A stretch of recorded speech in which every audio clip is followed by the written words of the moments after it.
Chapter 770. This was exactly the effect Desser wanted. Did you know this is magical text, magical text? This piece of paper fell into the market along with a pile of books belonging to the Rockefeller family. I don't know why these large families would abandon so many of their treasures to the market. I only know that it recorded some of the essays of the great alchemist Magnus. In the eyes of ordinary people, it was worthless, but it helped me decipher the secret treasures left behind by my ancestors. Desser held up the notes and parchment, the records of our ancestors, the interpretation of the magical text, and the knowledge of that Diana. All of these together allowed us to reach this place today. This is the arrangement of fate. You shouldn't resist it. As if the words that had been bottled up in his heart for a long time were finally spoken, his eyes emitted a strong obsession, or perhaps it could be called fanaticism. Casey didn't know why her boyfriend had become like this.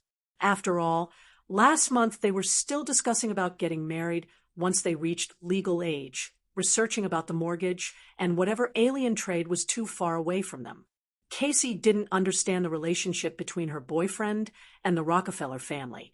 She only wanted to know how her originally peaceful and happy life had become like this. Follow me. Desser looked at the dusky sky. He was actually a bit scared, but he forcefully suppressed his fear and checked the surroundings with the notes, indicating for Casey to follow him. Aren't we going to look for the Lawrence siblings? Why would we look for them? Desser asked in a cold tone, as if Casey had said something stupid. Casey's face was full of helplessness. She could only follow her boyfriend as they walked through the scarlet ground. Desser kept checking the notes. He walked faster and faster. If it wasn't for the unknown power in Casey's body, she would have been shaken off long ago. It's here. It must be here. In front of a deep pit, there were 5 stone pillars surrounding each other. Desser looked at the patterns on the pillars, as if he had found some kind of treasure. He used all his strength to kick down a stone pillar, but he was afraid that it wasn't safe enough, so he used all his strength to knock down all 4 pillars. He hurriedly ran down and tripped over a stone on the road, but he didn't care as he rolled and crawled into the pit. Desser! Casey stood at the edge and shouted. The warning in her heart was on the verge of exploding. She really didn't want to go any further. Desser turned a deaf ear to his girlfriend's call. He rolled all the way to the center of the deep pit. His hands were like a windmill as he crazily dug into the ground. From time to time, he would mutter, My baby, I'm coming." His movements were very fast. In the middle of the deep pit, he dug out a blood-red gem. The stone was as big as a watermelon. It had a bumpy surface, but every edge of the stone was sparkling and translucent. Inside the stone, there seemed to be a dense and splendid cloud of fire moving around. Desser held the stone with a sacred look. His eyes were filled with expectation, as if he was looking at an extremely precious treasure. Neither of them saw that when Diesel picked up the gem, a black mist emerged from the deepest part of the ground and slowly wrapped around Diesel's body. Ah! Desai hugged the jewel and looked forward to his future. Tycoon, President, King, Emperor? Who would have thought that a sharp spike would emerge from the gem and pierce his palm with a pew sound, shattering his beautiful dream? He hurriedly let go of his hand in pain. The gem retracted its spike and didn't fall to the ground as he expected. Instead, it strangely floated in the air. The red cloud inside the gem circulated even more intensely, as if a red ink was wantonly dancing in the air. After absorbing a bit of his blood, the ruby became even more resplendent. Fragments of light scattered in the halo, illuminating the area within a few thousand meters. Don't! Desser saw that the ruby ignored him and flew towards Casey. He suddenly thought of something. He was jealous and regretful. His heart hurt as if it was dripping blood. The ruby disintegrated in the air and turned into a set of deep red armor. The surface of the armor was covered with sharp spikes. It was filled with a murderous aura. From afar, it seemed to contain an evil charm. Under Desser's hateful gaze, the armor disintegrated into a dozen pieces in the air and pounced towards the young girl, Casey. Casey, dodge! Casey, dodge! Desser and Diana, who arrived late, roared at the same time. Although their motives were different, their words were unexpectedly the same. The young girl, Casey, reacted half a beat slower. When she wanted to dodge, the ruby had already turned into a meteor and collided with her. The young girl, Casey, only had time to let out half a cry of surprise before the second half was drowned out by the intense pain. The last thing she saw was her boyfriend's cruel gaze. Her vision turned black, and she fainted. No, Diana shouted. She had already seen that although the armor had spikes on the outside, there were also spikes of the same length on the inside. If you want to hurt others, you have to hurt yourself first. This was very similar to the thorny belt of the ancient ascetics. They used a barbed belt to tie the armor to the body, constantly reminding themselves to absorb strength from pain. Unfortunately, she was too far away and was one step too late when she flew over. Shoulder pads, arm guards, leg guards, cloak, and helmet were all equipped in less than a third of a second. The deep red armor was firmly rooted in Casey's body. Large amounts of blood flowed out from the gaps in the armor. The originally dim armor was nourished by the blood, and its color became even brighter, as if it was plated with a layer of dim light. Casey, hold on, I'll get you out. Diana couldn't be bothered to teach Desser a lesson. She reached out to take off the armor, but her arm was stopped halfway by the deep red vambrace. The helmet emitted 2 rays of light. Diana's aura sword. Casey was now completely unconscious and had become the armor controlling the human body. This armor was nothing in her eyes. She raised her strength to 30% and wanted to forcefully pull Casey out. Placing her wrist on the armor's shoulder pads, Diana was ready to tear them apart. The crimson armor's reaction wasn't slow. It lowered its shoulder and retreated, at the same time punching out with its right fist. Diana didn't back down. Her jade-white palm was as fast as lightning. She placed it on the shoulder pads and was about to use her strength to tear this piece off. Unexpectedly, a flashing crimson lasso flew out from the armor's left hand and coiled around a distant boulder like a snake, nimbly dodging Diana's sure-kill attack. The treasure is mine, it has to be mine. You can't take it away. I found it after much effort. Desser's body was hunched, and he staggered out of the deep pit. His body was covered in black gas. His gaze was blurred as he looked at the crimson armor in the distance, ignoring the strange aura on it. It was as if he was looking at his true love. Diana, who was about to give chase, stopped in her tracks. There was something wrong with this young man. Something was very wrong. Such dense, evil magic power wasn't something a normal person could control. Chapter 771. Realizing that things were getting out of hand, Diana had no choice but to put on her armor and take out her swords.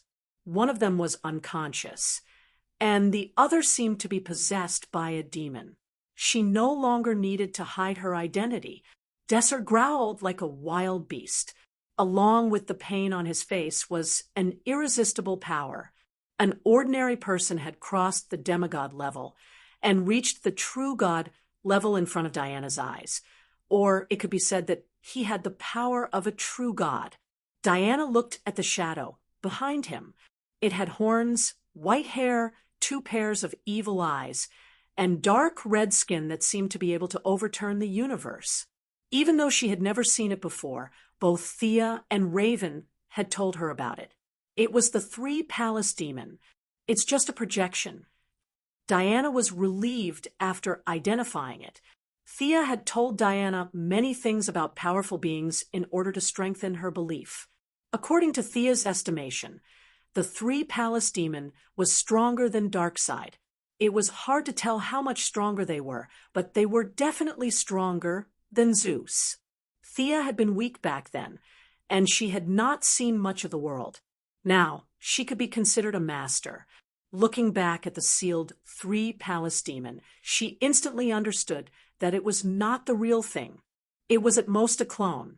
Connecting the memories, it was impossible to guess that the sealed three-palace demon was the clone summoned by the cultists on Earth. If Ravenlowly was the daughter of the three-palace demon, it would be more accurate to say that she was the daughter of the clone. If the real three-palace demon entered a plane like Earth, it would definitely cause the universe to explode. In other words, the house was too small and its body was too big. Back then, Sia and Raven had sealed a doppelganger, and its strength should be on par with Darkseid's doppelganger. The one before Diana now was at best a projection of the doppelganger's doppelganger. The war goddess was not afraid. She had no problem fighting a mere projection. Of course, the best solution now was to summon Thea to help, but she did not want to do that. The problem in front of her was caused by her, so she had to solve it herself. The only problem was whether the Crimson Armor would find an excuse to escape if he was held back by the three-palace magic projection. Fortunately, luck was on her side. The ancient armor that had suppressed the projection of the three demonic palaces for thousands of years, even if its spirituality had been tainted by the demonic aura, it still remembered the mission that it was created for. The red lasso swung and attacked the great demon. D-Sai was completely demonized, and the three palaces behind him slowly faded away. This didn't mean that he had worn them away, but that the transformation of D-Sai's body was almost complete. His originally handsome face was distorted beyond recognition. There were horns protruding from his forehead, and there was another pair of eyes above his eyes that seemed to be struggling to open. The human hand was the first to complete the transformation. A blood-red light flashed, and a giant hand wrapped in black gas moved like lightning. It grabbed the lasso and pulled in the opposite direction, wanting to pull the Crimson Armor over. Diana naturally wouldn't let go of this opportunity. She pulled out her two swords and slid towards the demon's legs. Divine power covered the two swords. Just by looking at their sharpness, one could feel that they were unstoppable. The two swords danced and cut through the air. The projection of the three demonic palaces didn't dare to be negligent. His shoulders and legs didn't move, and his body moved 3 meters to the left to dodge the attack. As if seeing Diana's power, he let go of the Crimson Armor's lasso. He waved his hands repeatedly, stirring up a monstrous amount of magic. With a push of his hands, a blood-red light spurted out, and a torrential amount of magic surged forward. Facing a torrential amount of magic, Diana didn't dare to underestimate it. However, retreating and dodging wasn't her style. Even if she was facing an undefeatable enemy, she still had to face the challenge head-on, not to mention that this guy in front of her wasn't that strong. Putting away her two swords, the Valkyrie raised the power of the silver bracelet to the extreme. With a loud roar, she used all the divine power in her body to smash the sea of magic. A 10-meter-wide passage was opened in the turbulent sea under the impact of the golden divine power. The Valkyrie didn't stop there. She turned into a strong light and punched the three demonic palaces through the sea. The demon, who was at a disadvantage, was still burning with magic flames. At this time, his body had already been transformed. His 4 eyes were looking at Diana, flashing with an evil light. The air within a few hundred meters was so heavy that it was almost stagnant. Diana often sparred with Thea, so it wasn't like she hadn't seen eye attacks before. She stepped on the ground with 1 foot and used the force to fly up. She pulled out her sword and slashed down. The 3 demonic palaces weren't surprised that his eye attack was dodged. His body suddenly grew a lot taller. Crimson magic flames enveloped his whole body. His steel-like hand grabbed the sword and exerted force in his palm, wanting to throw her away. The Valkyrie did a backflip and pulled out her sword. At the same time, she took out her lightning spear and thrust it at his arm. Boom! A crisp sound rang out. Lightning had a great restraining effect on demons. When the two sides suddenly made contact, it was like a thunderclap. The three demonic palaces finally took a step back in the battle. Diana was unforgiving. She waved her spear and aimed it at the demon's head. The Valkyrie was confident that this move could take down the demon. She was very careful with her moves. She mostly used the side of her spear to hit the demon. It would be best if she could shake the demon away from Desser's body. After that, no matter what she did, she would be able to move freely. Unfortunately, a crimson lasso wrapped around the tip of her spear. She had used up all her strength, so she hurriedly increased her strength. The three demonic palaces relied on the lasso's delay to dodge the fatal blow in a split second. Damn it! Diana was a little angry. This broken armor couldn't distinguish between good and bad, causing her to miss a good opportunity. The demon silently laughed, his eyes filled with ruthlessness. He waved his hand and pulled down two meteors from the sky, smashing them towards Diana. At the same time, he spat out a red light from his mouth. The red light scattered in the air and turned into a red cloud. As the haze filled the air, he crazily released all kinds of magic related to fire, darkness, and earth. Diana wrapped herself with divine power. With the spear in her left hand and the shield in her right, she nimbly weaved through all kinds of magic. She was a little anxious. Desser, with his human body as his foundation, wouldn't be able to hold on for long. But no matter how anxious she was, she couldn't rush into the range of the three demonic palaces. Every time she was about to approach, she would be interrupted by the crimson armor. She was obviously very strong, but she couldn't display it. This made her suffer. Fortunately, the three demonic palaces couldn't completely control the armor. The more he tried to control it, the faster the armor's self-awareness would recover. At first, Diana was fighting 1 against 2, but slowly it became 2 against 1 between Diana and the crimson armor. But when the armor's magic power was overused, the three demonic palaces' control would gain the upper hand. It would turn around and attack Diana again.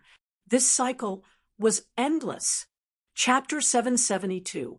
Among the three, Diana was the strongest, but she didn't dare to kill 2 ordinary people. She was clumsy, and the fight was a little ugly. The three-palace demon was the most experienced and also the most cunning. He repeatedly foiled Diana's attacks and even countered the Valkyrie's attack with a punch. And the crimson armor was swaying left and right in the middle, helping this and that one moment. Diana used the remaining force of the three-palace demon's punch to fly out of the battle circle, and with a wave of her hand, she sent a ball of her golden divine power into the armor. She wanted to awaken the young girl Cassie in the armor. In fact, Cassie had already been awakened by the intense pain. Every jump and attack of the armor was like stirring her body. Fortunately, she had a different physique than ordinary people, and the armor's barbs were for training, not for killing. The armor would return a portion of her power after every action. Otherwise, if she wasn't an ancient monk, she would have died long ago without a body as tough as diamond. In a daze, she looked at the battle outside like an outsider. Seeing her new friend Diana wearing the armor and wielding a spear and 2 swords, Cassie knew that her new friend was the superhero Wonder Woman. However, Cassie didn't have the intention to ask for an autograph. She only felt that this was a nightmare, and she hoped that she would wake up soon. Diana's divine power helped her. Warmth, sunshine, and many other precious qualities. Perseverance allowed her to gradually return from the perspective of an outsider to her own body. "Cassie, can you hear me?" "Cassie, it's Diana. I need your power. Pull yourself together. Persevere. Control this armor. You are the master. Make it act according to your orders. You can do it." Diana's voice was hazy at first, as if it came from the horizon. Then it slowly became clear, and Cassie finally understood the situation. "I can't do it. It doesn't listen to my orders." The young girl wanted to control the armor, even if she could only control a finger, but her body was as stiff as a rock. Her nerves, bones, and muscles were like someone else's. Her orders couldn't be transmitted to her body at all. The young girl couldn't speak. She could only shout in her heart. She wanted to tell Diana loudly that she was just an ordinary girl, not a superhero. She didn't have such strong beliefs. However, Diana acted as if she didn't hear her. Her warm words kept encouraging her and encouraging her. She was like an elder sister, but more often than not, she was like a mother looking after her child. "You can do it. Hang in there. You'll succeed soon. I have confidence in you." Under Diana's constant encouragement, the young lady Cassie mustered the courage to control her body several times, but she also failed several times. There were no sarcastic remarks, no strange gazes, only the usual support and encouragement. Cassie's heart was heavy. She did not want to betray this trust. Try hard and fail. Try again and still fail. Persevere. Continue to persevere. The girl, who had always gone with the flow, never thought that she would one day have such a strong belief. "Ah!" A cry that came from the depths of his soul finally came out from his mouth. The armor seemed to have realized the strong change in its host. It handed over control and fell silent. "Cassie, you're amazing." The girl heard a familiar voice. It wasn't a telepathic conversation, but a voice that was transmitted through the air, through her eardrums, and into her brain. Me. Looking at the crimson armor on her arm, she was a little stunned. "Come and help save Desser. I believe you can do it." Diana interrupted her daze. Desser? It felt like something that happened a century ago. It took her a while to remember that he was her boyfriend. At that moment, countless information entered her mind. Cassie's eyes flashed. She already understood. These were the armor's instructions, or perhaps it should be called the armor of silence. The flashing red lasso drew an arc in the air and wrapped around the Tri-Palace demon. The great demon revealed a ferocious smile. His gaze pierced through the armor, through the flesh, and looked directly at Cassie's soul. What a terrifying gaze. It was filled with monstrous hatred and all negative emotions. Cassie's mental defense that she worked so hard to build was quickly collapsing. Fortunately, the young rookie quasi-hero was not facing the great demon alone. Diana had already seen this scene. She admired this little girl. She took action a little later because she wanted to use this opportunity to train her character. She wanted to guard against arrogance and impatience. The armor was not omnipotent. The key was still in one's heart. A strong heart was the key to victory. "Demon, look at me and say your name." Diana threw out her lasso of truth just as Cassie's lasso was about to be broken. She had trapped Desser's body. According to the rules, the Tri-Palace demon could only say the original owner's name. The result was not surprising. The original Tri-Palace demon could resist the lasso of truth. There was no doubt about this. This clone projection was far from it. Desser. The moment the name was said, the Tri-Palace demon projection was kicked out of Desser's body by the power of the rules. Diana did not have time to look at the unconscious youth.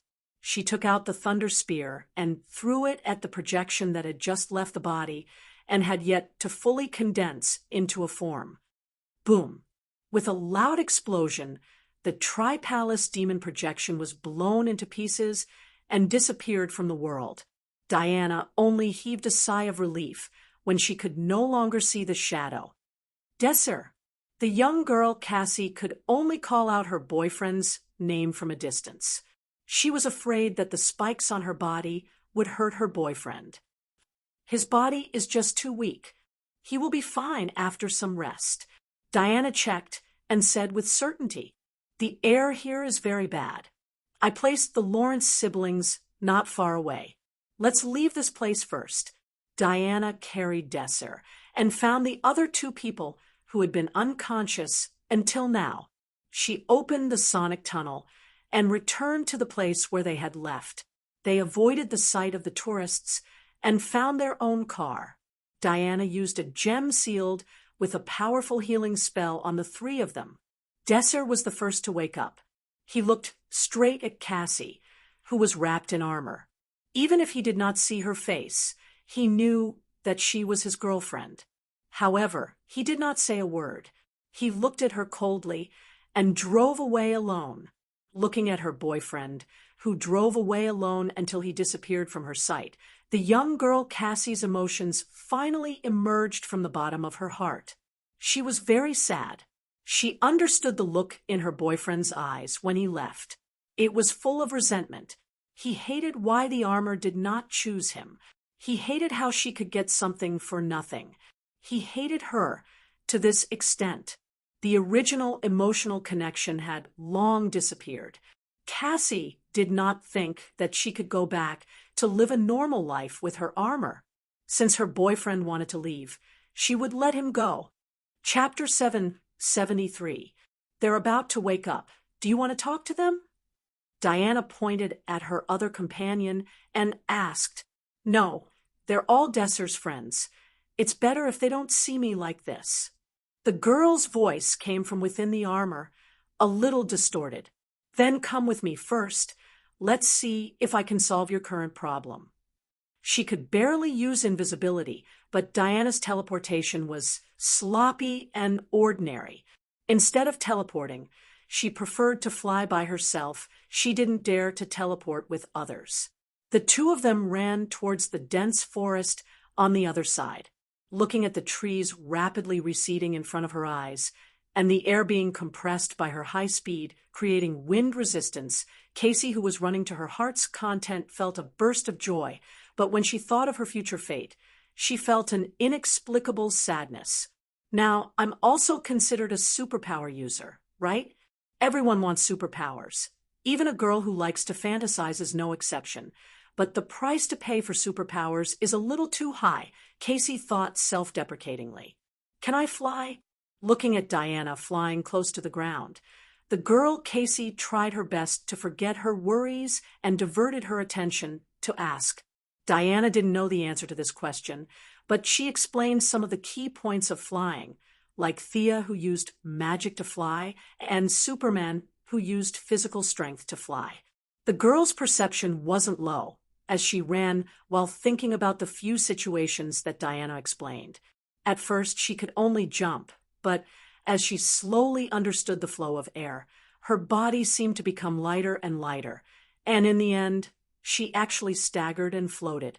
"Haha, I can fly!" The girl was overjoyed, and the haze in her heart finally dissipated by half. Diana was also very surprised. This girl's talent was unexpectedly high, and it wasn't unreasonable for the armor to choose her. After a few more experiments, the girl wearing the armor had strength, speed, endurance, reflexes, and flying ability that far exceeded a normal person, and had no shortcomings in any aspect. If trained well, she would be a great hero in the future. Diana once again strengthened her confidence. After running at high speed, the two of them found a secluded forest. Diana sat cross-legged on the ground and gestured for Cassie to sit as well. "Do you know who I am?" she asked first. After learning how to fly and running for a while, Cassie, who was depressed because of her boyfriend's departure, recovered a lot. She nodded and said, "Superhero Wonder Woman Diana Prince. I've seen reports about you on the internet." Then, she seemed to have thought of something. I heard that you're the lover of the first daughter. Diana had the urge to cover her face. You're already like this, yet you're still so gossipy. However, this girl was very fond of her, so she couldn't bear to scold her. You're right, but don't change the topic. Let's return to your question. I won't covet your armor, but can you take it back now? The girl's tone was a little dejected. There's only combat information in the armor. It doesn't say how to retrieve it. Diana proposed that she would like to check herself, and the girl said that she could do as she pleased. After checking for a long time, Diana taught her a few secrets to restore her state of mind and tried to help her take off the armor. Unfortunately, the armor was completely connected to her body, as if it was a part of her body. It couldn't be taken away just because she was calm. Diana tried to take it apart by force, but it was useless except for making the girl roll on the ground in pain. I don't have a way. If you don't mind, my lover might have a way. If it doesn't work, she can also seal your armor. Diana said, after some consideration. The half-grown Casey agreed readily, but her tone was a little uncertain as she asked, "Is it Miss Thea Quinn? Do you need to go back to America?" "I'm afraid. Diana waved her hand. "I won't go back. Get out of the way. Watch my great summoning." The call ended. The Azure teleportation spell flashed, and Thea stepped out. It wasn't clear on the phone, so the two goddesses told each other everything from beginning to end. "You only noticed that she's extraordinary. Nothing else?" Thea asked playfully. The Valkyrie was confused by her lover's question. She shook her head to show that she didn't know. "Hee, if I'm not wrong, she's your relative. Judging by her bloodline, she's Zeus' granddaughter." Thea had absorbed a lot of Zeus' divine power. She was sure of this. This was also the main reason why the armor chose the girl over Desser. Their physical attributes were on a completely different level. Diana was a little surprised, but not too surprised. Zeus, 1 meter tall. Household register didn't change at all. He had too many children. "Don't tell her this." Diana reminded her softly. She emphasized her wish to take her as a disciple. Thea didn't mind. The two girls quickly talked about the 3-Palace Demon. The projection of the 3-Palace Demon is so powerful. Miss Casey, does your armor have a name? Thea gave a thumbs up to the Earthlings who were good at courting death. Did they have nothing better to do? So they summoned a demon for fun? They didn't want the low-level ones. So they summoned the fiercest one? After listening to the story, she didn't comment and turned to ask the girl Casey. Casey was a little nervous when this super beauty suddenly asked her. Thea knew that Diana wasn't fighting, so she didn't change out of her armor. Instead, she wore casual clothes. Thea didn't bring any jewelry. She wore an off-shoulder beige dress with a pair of 5-centimeter high heels. It wasn't overly sexy, but it was graceful and gorgeous.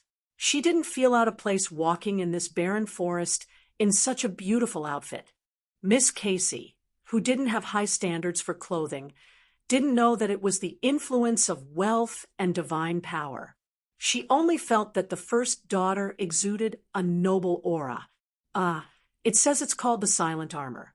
Casey scratched her head after saying that. Then she felt stupid, like an ugly duckling. She hurriedly put her hands down. Silent armor? So she's Diana's disciple in the original timeline, the magical girl? Thea nodded to herself. The Valkyrie also talked about the purpose of summoning her. She wanted to see if the armor could be removed or retracted into her body. If it didn't work, she would seal it. In short, it shouldn't affect Casey's daily life. Thea used her magic to scan the armor from front to back and left to right. She lowered her head and pondered for a moment. This armor was specially made by the ancient heroes to deal with the 3-Palace Demon. It had a strong sense of sacrifice. In the eyes of the ancient people, Once they put on this armor, they wouldn't rest until they died. They had no intention of taking it off. However, this wasn't a problem for her. The characteristic of ancient magic was its grandeur. Its external appearance was that it was tall and full of power. It was far inferior to modern magic in terms of refinement. Even if it wasn't the original method, Thea still found a loophole in the armor. She spent half an hour drawing a modern magic circle for the armor.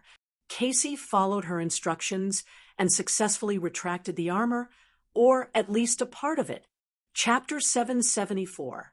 The shoulder pads, chest pads, and helmet of the silent armor were all retracted, leaving only the arm pads and leg pads outside. The rest of the armor became a red tights worn on her body. Your compatibility with the silent armor is not high enough. When you two are indistinguishable from each other, it can be completely retracted into your body. Knowing that Diana was going to train with Cassie for a few days, Thea said this before she left to at least give her some ability to protect herself. Leaving Diana to teach Miss Cassie, Thea brought her secretary, Miss Maisie, a bunch of bodyguards and financial lawyers to Gotham City an hour later. The departure of the reclusive families allowed her to regain a large amount of capital, and she needed to reconfirm her shares in Wayne Group. Old Lucius did not like her entering Wayne Group from a CEO's point of view, but the current situation left him with no choice. Although Thea's shares were not more than half, there was no doubt that she was number one. Today, money was just a number to her. She had personally come to confirm her shares. And another matter was to discuss the opening of part of Wayne Group's patented technology to the new manufacturing industry. This matter would definitely hurt Wayne Group's profits, but she guessed that Bruce would not object. Both parties entered the conference room, and she saw that the person who was going to negotiate with her today was Tim Drake. In public, Tim Drake was attending Wayne Group's meeting as Bruce Wayne's adopted son.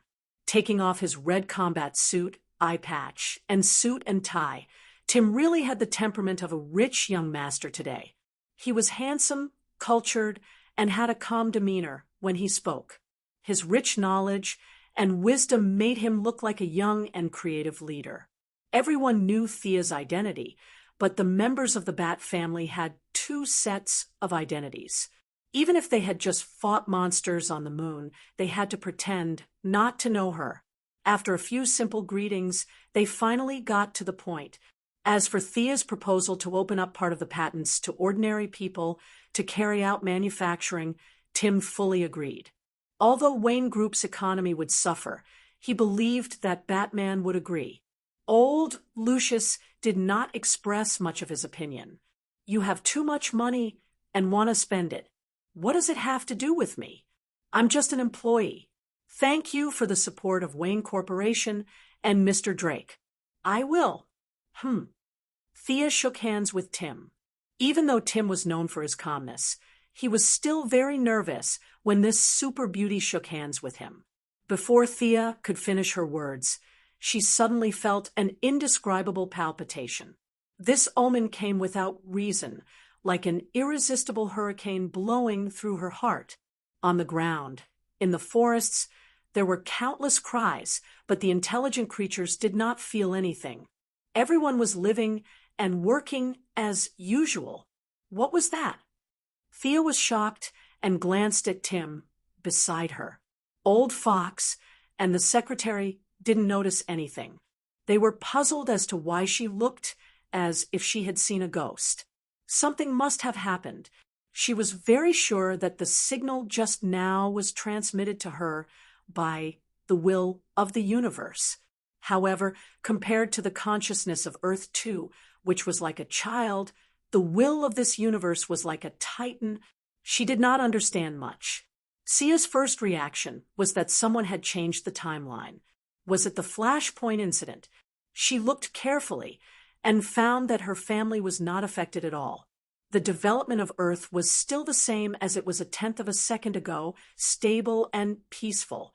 Barry Allen, who was far away in Central City, was having dinner with heirs and discussing marriage. It definitely wasn't him. What the hell happened? A hurried phone call interrupted her thoughts. Tim gave her an apologetic look and picked up the phone. After saying a few words, he was also stunned. Bruce is missing? What do you mean he's missing? Thea heard the voice of the old butler Alfred on the other side of the phone.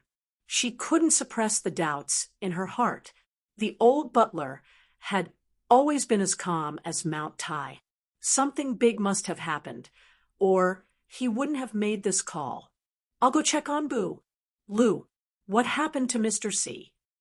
The surface of the Batcave was full of lead, so she could only fly over to investigate. In front of a group of business elites from Wayne Corporation and Wayne Corporation, she activated the teleportation spell and reappeared in Wayne's old mansion. Alfred, what happened? She quickly found the old butler in the side hall. The old butler was anxiously making a call. Thank God, Miss Thea. You came just in time. Hurry up. Come with me. The old butler panted heavily and couldn't say a complete sentence for a long time. Thea could only inject a small amount of magic into him to help him stabilize. The old butler panted for a while. Master is missing. Sia's head was full of question marks. Who is missing? How did he disappear? I went to get him coffee.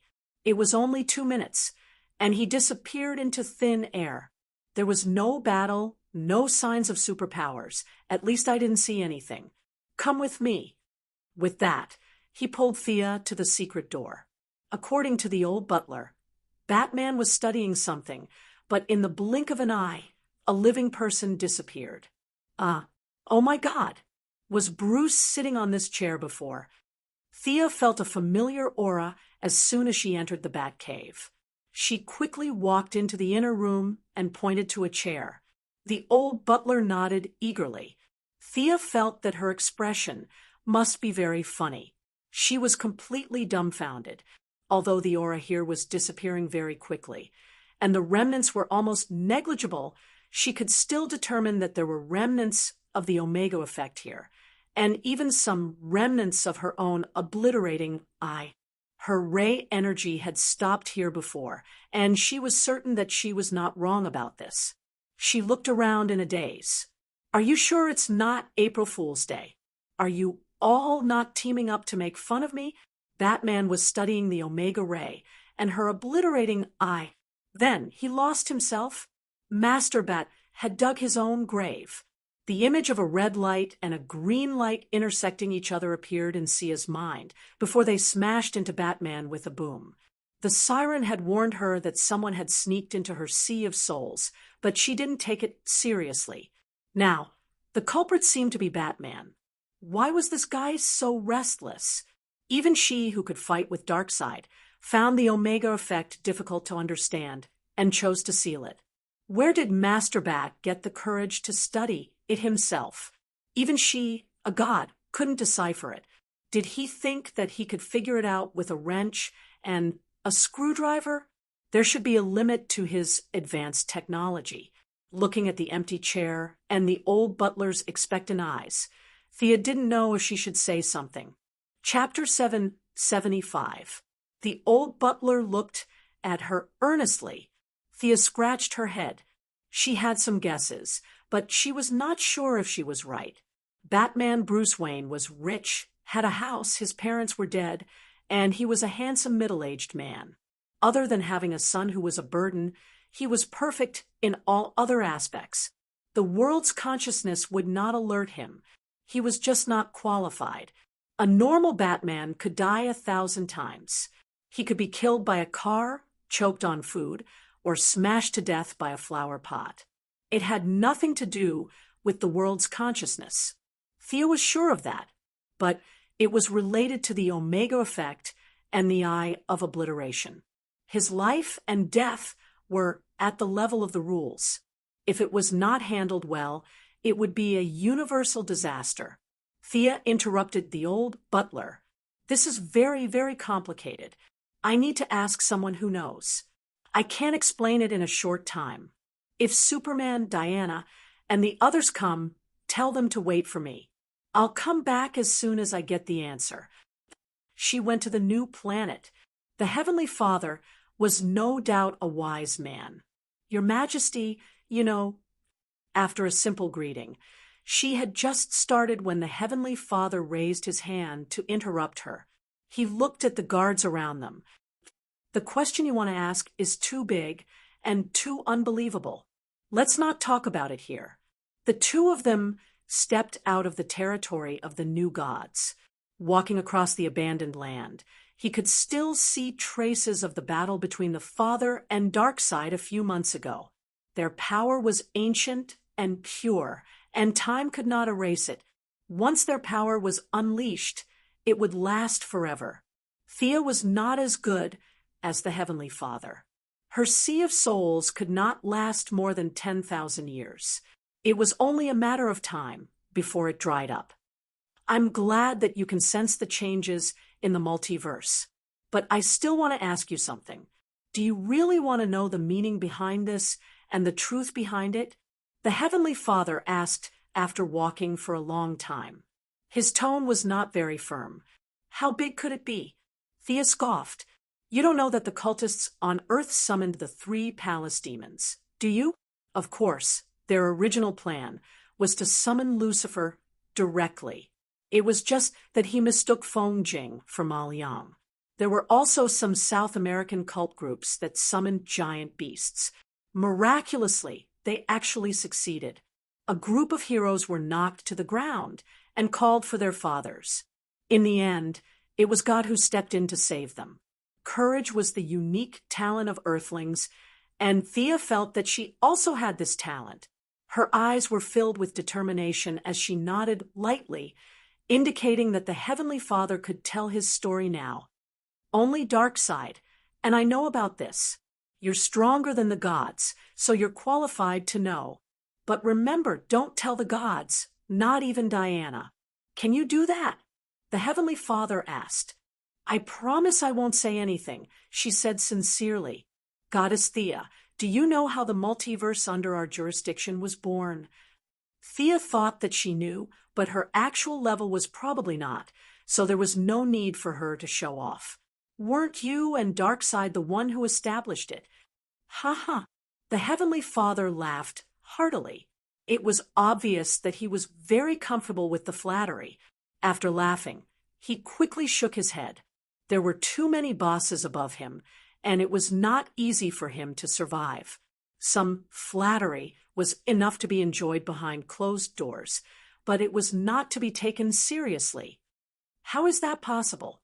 You think too highly of me? Ha! The Heavenly Father laughed again and said seriously, Darkseid and I are only the representatives of good and evil.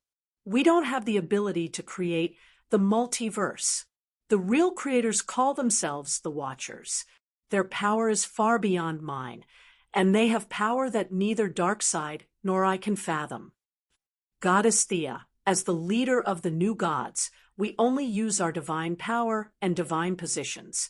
The Watchers have long surpassed all kinds of rules.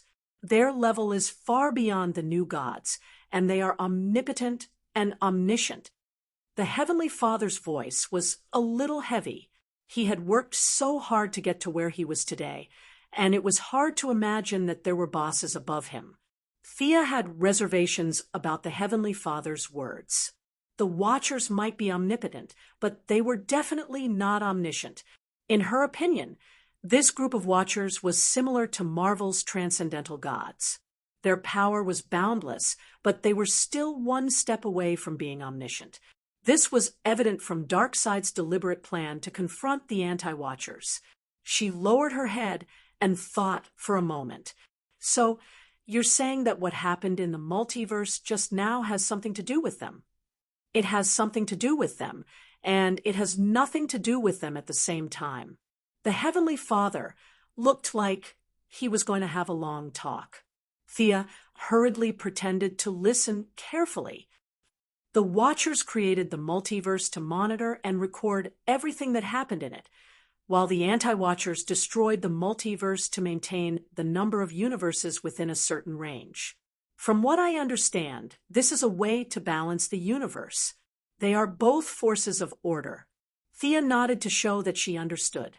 In her opinion, although the anti-watchers were reduced to dogs in the later stages, they were still the creations of God. She had seen the antimatter universe in a hurry back then, and although it was chaotic, there was still order. As far as I know, there is another force outside of the multiverse. They are called the third party. The Watchers, the anti-watchers, and the third party. These three forces are intertwined. The Watchers and the anti-watchers have always been on guard against the third party, but the gap between the universes just now gave the third party a chance. A multiverse that represents darkness has been born. The Heavenly Father's expression was a little gloomy. He had not even finished dealing with Darkseid, and now there was another wave of villains. He felt that the task on his shoulders was very heavy. The Dark Multiverse, the Third Party, and Barbados. Thea combined the Heavenly Father's words and her own memories, then connected the whole story with Batman's incident. She finally had a clear understanding of the relationship between the two. If Batman was just an ordinary person before, be it in body or soul, he was very ordinary. However, from the moment he was mixed with the Omega effect and was used by the third party to build the dark multiverse, he was no longer ordinary. He had connected the multiverse and the dark multiverse. His body was still the same body, and his soul was still the same soul. However, in a sense, he who had traveled through the river of time was almost immortal. It was just that he did not know it. Thanks to him, the scale of the entire universe had automatically increased by a level. From the original parallel universe and multiverse, it had evolved into a composite universe. In the future, it could even become an omnipotent universe. Chapter 776. From the perspective of the universe and even the higher-ups, such as the Watchers, this was a cause for celebration. To them, the upgrade of the universe was like the corn in their field. The longer it grew, the better it was. Such a good result naturally had to be recorded and popularized on a large scale in the future. But from the perspective of an individual or a god, it was terrible to have a bunch of enemies for no reason. Your Majesty, can we make a move first? Her so-called goal of making a move first was self-evident. The Heavenly Father sighed. It's not that I don't want to, but that universe is sealed up layer by layer. The flow of time inside is completely different, and we can't enter at all. Maybe 10 years, maybe 100,000 years, I can't say for sure, when that universe will be completely open. The ability to create a universe is already beyond my limit. After figuring out the whole story, Thea resolved her doubts and prepared to leave. The Heavenly Father was a good boss, comforting her not to feel burdened and burdened. The Earthling you mentioned who was teleported away by the Omega effect must be found as soon as possible. The longer he wanders in the river of time, the greater the damage to the timeline. If he returns to the point of time he left by himself, the entire universe will be destroyed. Thea hurriedly asked why he said that. The Omega effect is the power of origin. It follows this human, and every time it teleports, it accumulates energy. If it follows the human's footsteps and returns to your point of time, it will form a paradox, causing an explosion at the source. The energy of this explosion will have no problem piercing through 3 or 4 universes, and the universe that bears the brunt of it will have no chance at all. You understand? Thea understood a little. Wasn't this a more advanced causal weapon? The ray shot out from the source followed the flow of time back to the origin, and the cause didn't produce any results. Instead, it returned to the cause. Boom, it all exploded. Now, Batman was a human-shaped bomb, the kind that could blow up several universes with one explosion. She said goodbye to the Heavenly Father with a lot on her mind and returned to the Batcave. Miss Thea, our master? The old butler saw her and hurriedly asked. Dead. She replied in a bad mood. The old butler is shocked. Thea doesn't want to embarrass the old man, so she explains carefully, "It's more troublesome than death. I don't have any clue." She had yet to figure out the Omega effect. And now that she had the Eye of Obliteration, no one knew what would happen when the two energies came together. Of course, Darkseid might be able to answer her questions, but it would be impossible even if she thought with her toes.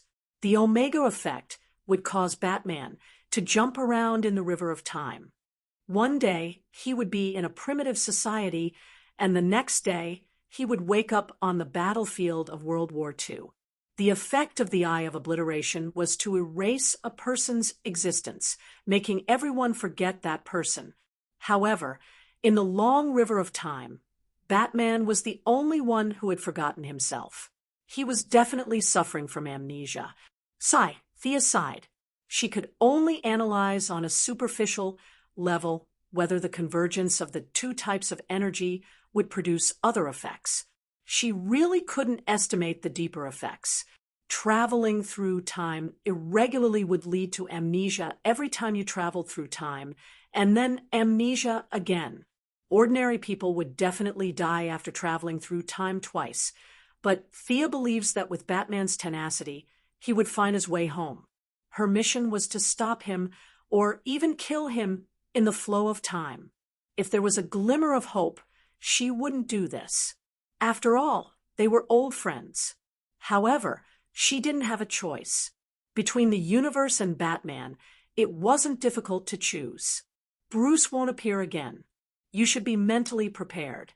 She patted the old butler's shoulder and left the Batcave. Traveling through time wasn't a problem for her, but it was unknown which point in time Batman traveled to and which timeline.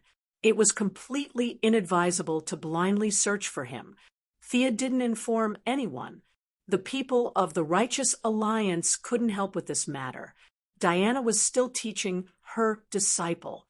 She told the Valkyrie about a race of watchers. They lingered outside the universe and used the infant universe to power spaceships that were vast and magnificent than the Milky Way. They could destroy a universe with a raise of their hand and disinfect the universe at will. In their eyes, the gods were no different from insects in the fields. This was too much of a blow to their confidence. Fortunately, she had already set her sights on the highest. Otherwise, she would also have been devastated. She slightly released her soul power, and all the passers-by ignored her. Thea lay on the lawn in the center of the city. The warm sun shone through the clouds onto the earth. She smelled the fragrance of the green grass in her nose. The busy crowd walked around her. A sense of incompatibility welled up in her heart. I'd better go home and think about it. Just as she was about to leave, a low male voice sounded in her ear. "I can help you. That's why I'm here."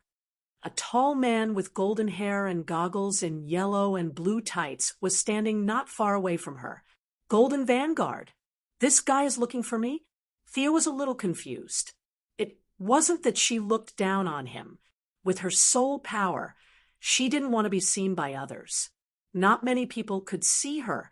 Among those who could see her, there was definitely no Golden Vanguard, especially when she realized that his gaze wasn't focused on her. She was even more confused. "I can help you. That's why I'm here." Golden Vanguard said the same thing again. Thea didn't move. The ordinary people around her saw Golden Vanguard and started talking. Thanks to this guy's habit of being in the limelight, many people recognized him. "Golden Vanguard, can you give me an autograph?" Golden Vanguard, what are your criteria for choosing a partner? A few middle-aged women surrounded Golden Vanguard and asked him a bunch of questions. Amidst the noise, Golden Vanguard looked around anxiously. He stretched his neck and shouted twice, "I can help you. That's why I'm here." Thea's interest was piqued. With a snap of her fingers, she teleported herself and Golden Vanguard out of the crowd at the same time. "You're looking for me?" asked Thea on the side of the road. Golden Vanguard saw her and breathed a sigh of relief. "That's right. I'm here to look for you. Trust me, I can help you. What can you help me with? With all due respect, I don't think you can solve my current problem. I can. You need to find Batman, and I can help you, said Golden Vanguard with certainty. Thea looked him up and down carefully. With the powerful memory of a god, she noticed that this Golden Vanguard was a little different from the one she saw a while ago. There was a slight difference in his clothes. The key point was that this Golden Vanguard's eyes were not frivolous. Instead, they were filled with wisdom. You're another Golden Vanguard, the older version? You transmigrated here after the 25th century? She couldn't tell that this guy was also a transmigrator.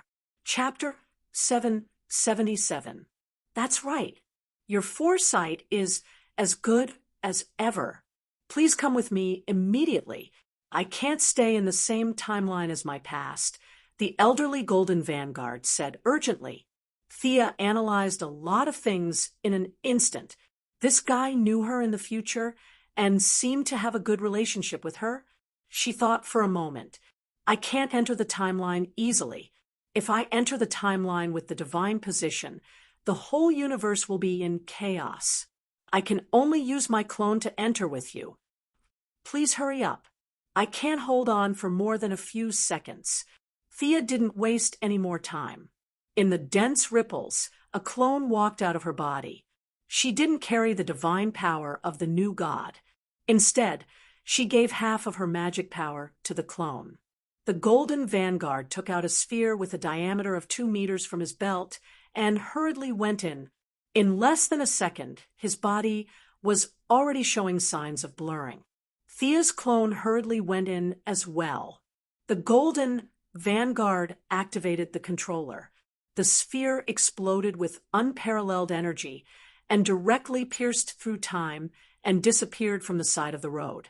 Sensing that the connection between the original body and the clone was not blocked, she sighed and turned to go home. Thea's clone and the future Golden Vanguard began a great operation to find the old man who had lost his footing, Bruce Wayne. Even with the help of the Golden Vanguard, who came from a more distant future to help, there was still no result. At countless points in time, the timeline was like an airtight net firmly blocking the way and silently mocking them. Batman could be at any point in time, and they were painstakingly searching for him like looking for a needle in a haystack. 3 days later, she knew that she couldn't hide it from everyone. She could only choose to tell the Righteous Alliance. If Batman comes back, he will destroy the world.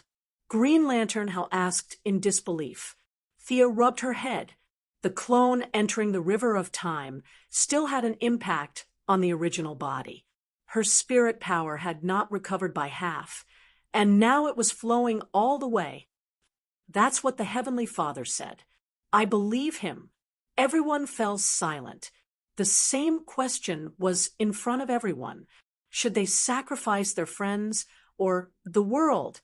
The superheroes lowered their heads and didn't say anything.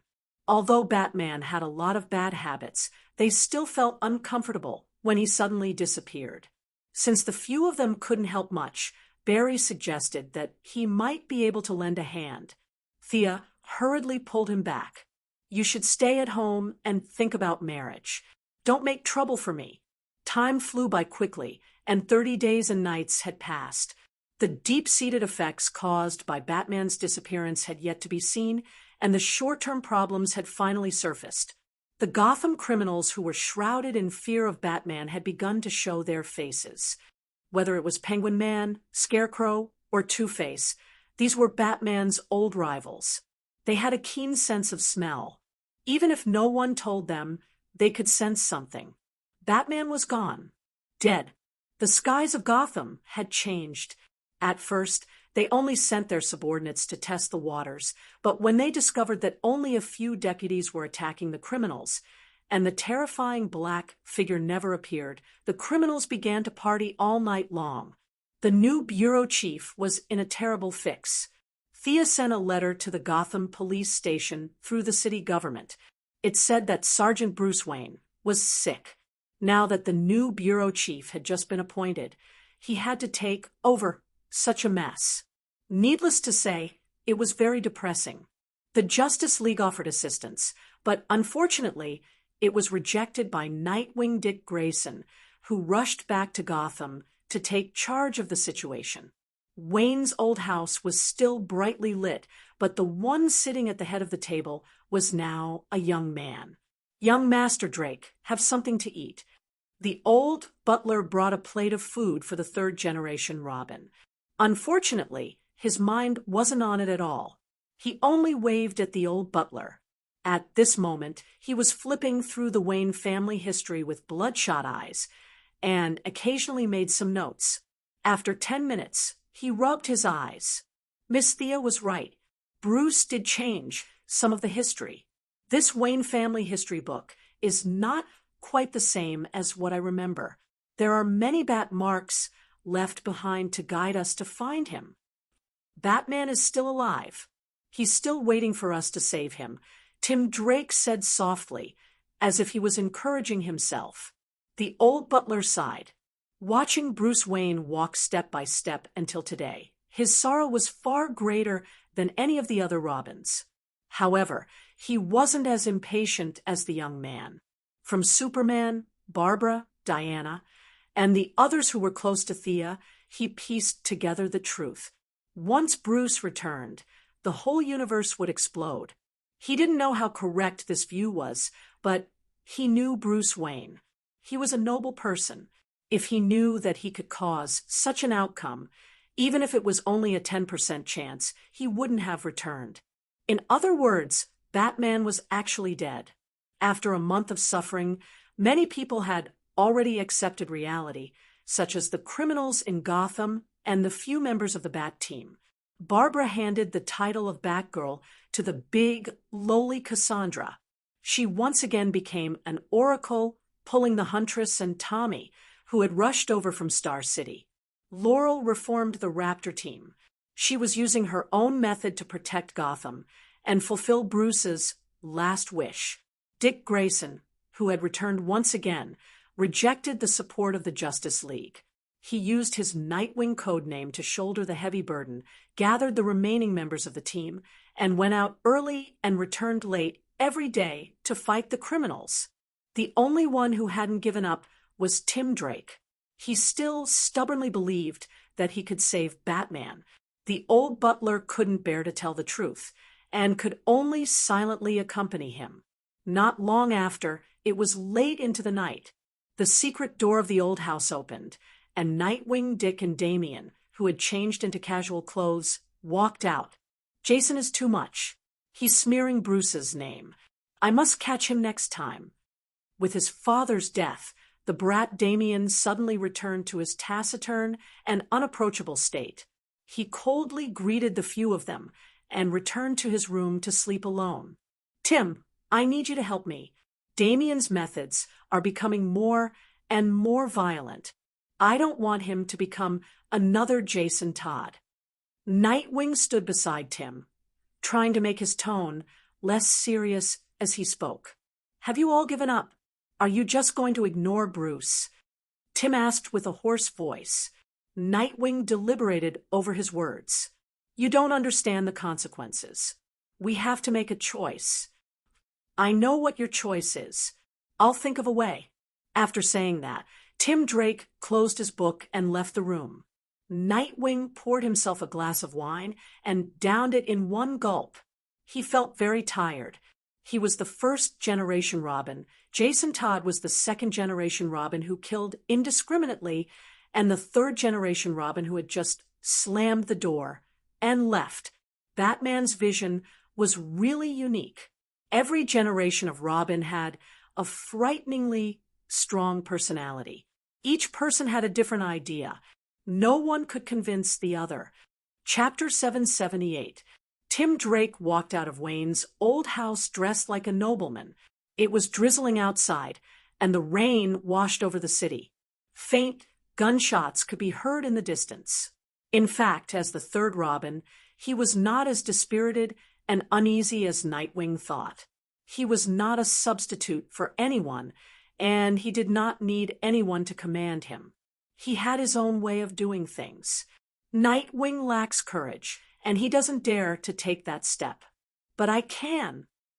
He walked around the Batcave and looked at the batsuits on the equipment rack, saying thoughtfully, Gotham did not care who was under the bat suit. He only needed the symbol. He quickly put on an old version of the bat suit and rode out of the Batcave on his motorcycle. Nightwing was troubled by Jason Todd. To Tim, this was simple. He just needed to take him down and put him in jail. Then he would show the Batman suit to intimidate Gotham and stabilize the situation. Finally, he would focus on finding Bruce. This was the best and fastest way to solve the problem. That was what he thought, and that was what he did.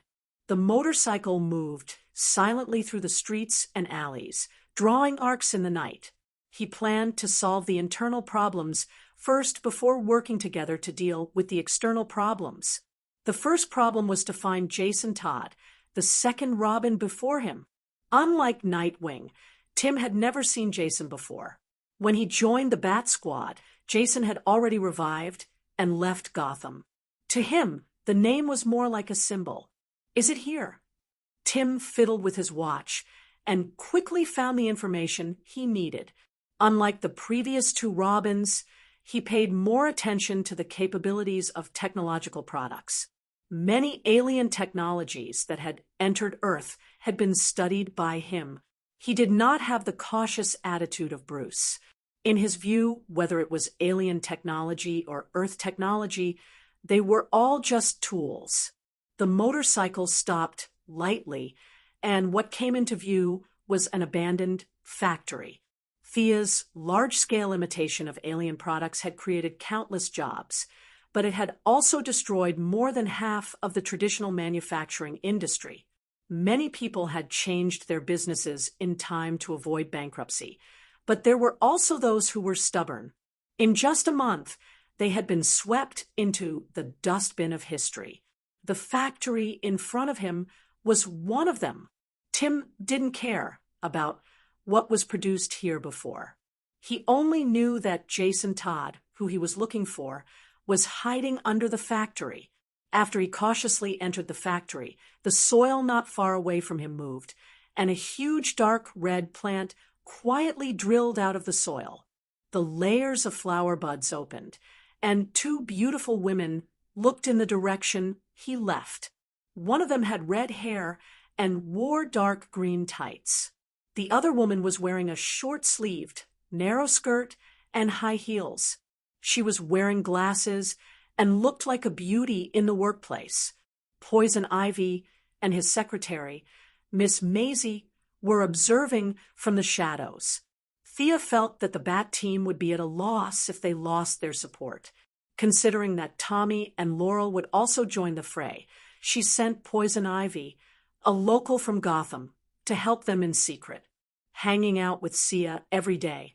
Under the influence of her surroundings, the secretary, who was originally a straight girl but now completely turned gay, happened to be at Poison Vine's house. Since she had nothing to do, she took the opportunity to come over and take a look. Why is it so messy here? The secretary heard the gunshots in the distance and found it hard to believe. The whole world was busy, and there were people here shooting in the streets. Poison Ivy shrugged. How would I know? Let's go in and take a look. The plant behind her spewed out a pile of pollen.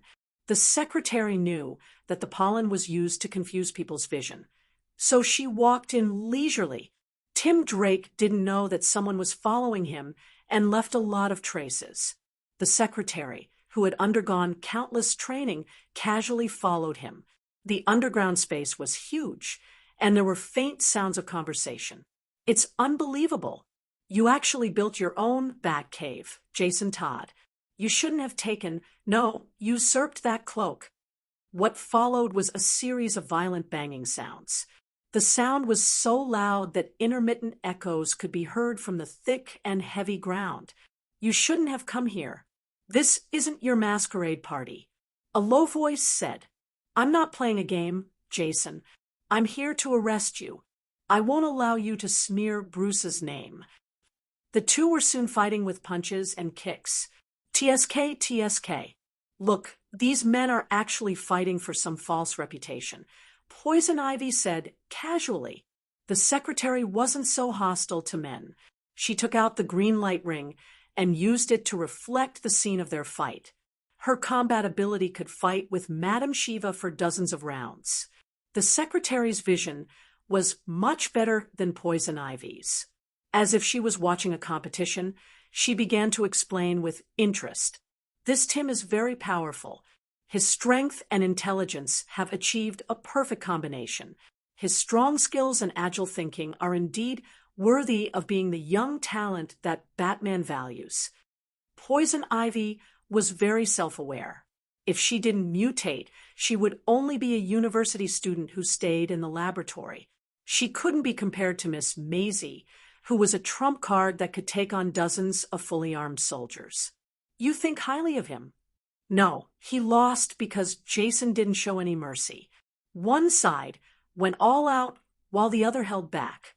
His ending is already decided." As if she had seen the ending, the secretary was a little disappointed. The sharpness in her eyes disappeared and was replaced with a vase-like smile. As the former bodyguard of Luther, who was good at courting death, her judgment was accurate.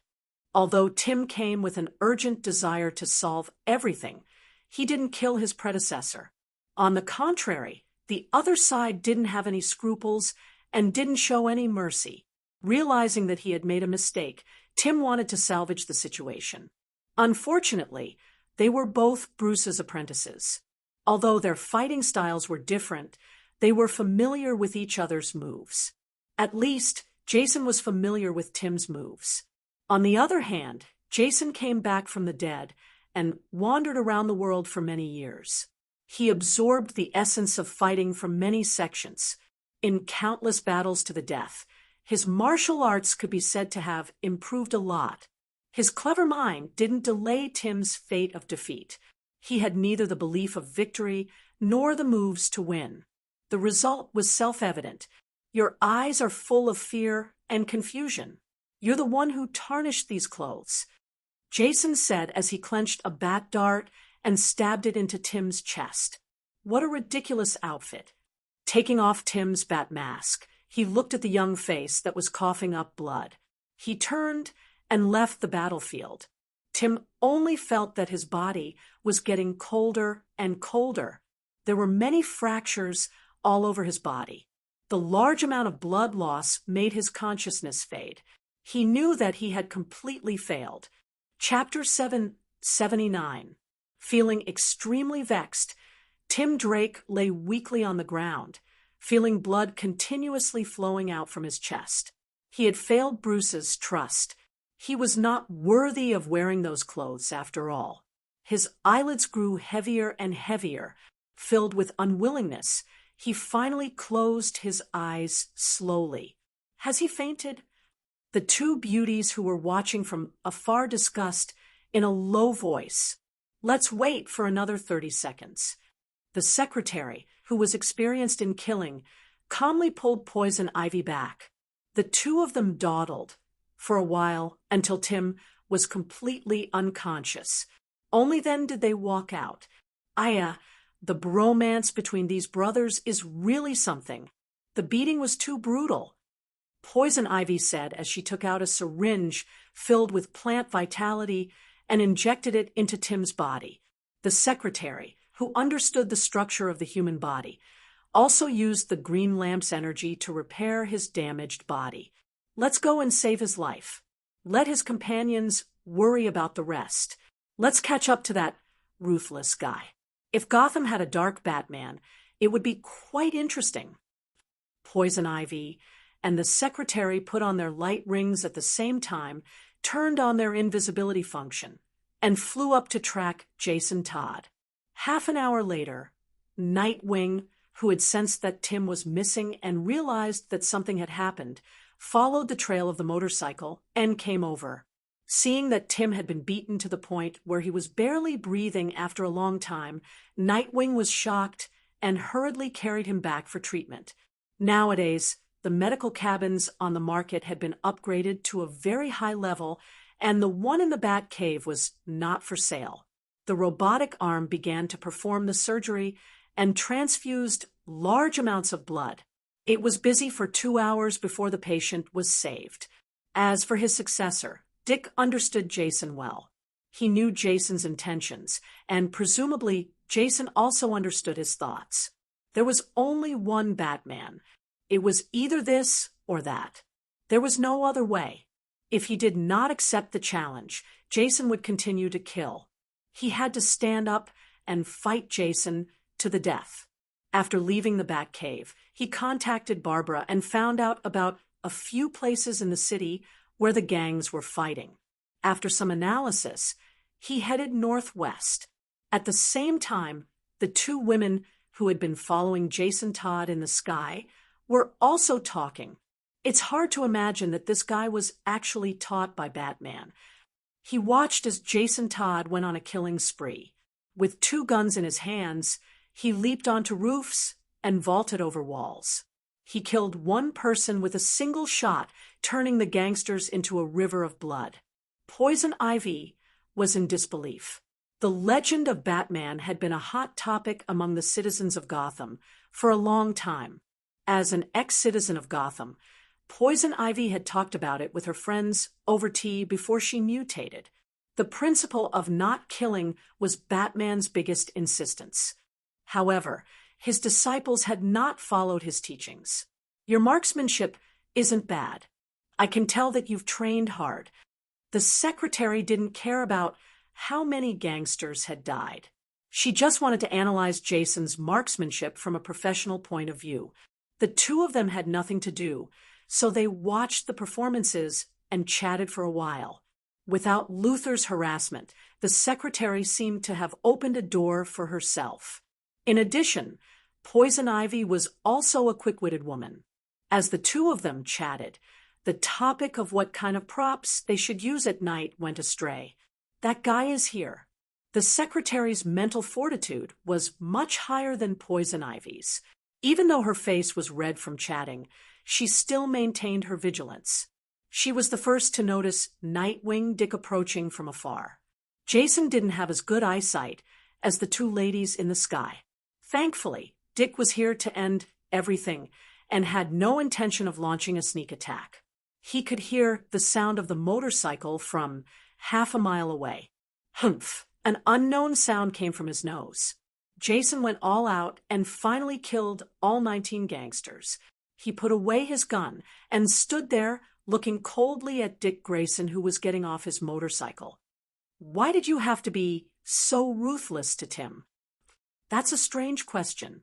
He barged into my house. Of course, I had to fight back. You know that he didn't mean any harm. We are family. Dick said angrily. Jason snorted, his lips curling into a contemptuous arc. Jason, you're a murderer. It seems like you've lost your last bit of conscience. Don't try to reason with me. You're not him, Dick Grayson. You're weak and pitiful. The spread of evil in this city is all caused by your hypocritical morals. Let me teach you what you should do. With that said, he kicked Dick's face with great force.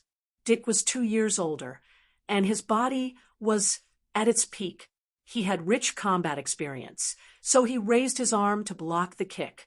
He didn't use the short stick he was good at, but instead, he used Batman's fists and legs to fight with Jason. Jason didn't use a gun, either. He wanted to earn his own honor and wear that uniform.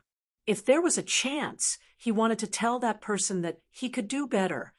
You're nothing without him thinking highly of you. Jason punched Dick in the right cheek, then kneed him in the abdomen. Dick's reaction speed was top-notch. When his abdomen was hit, he used the force to pull in his stomach and twist his waist, raising his leg high to kick Jason in the chin. Both of them held their wounds and looked at each other. He's our father. There's no doubt about that. And you shamed him.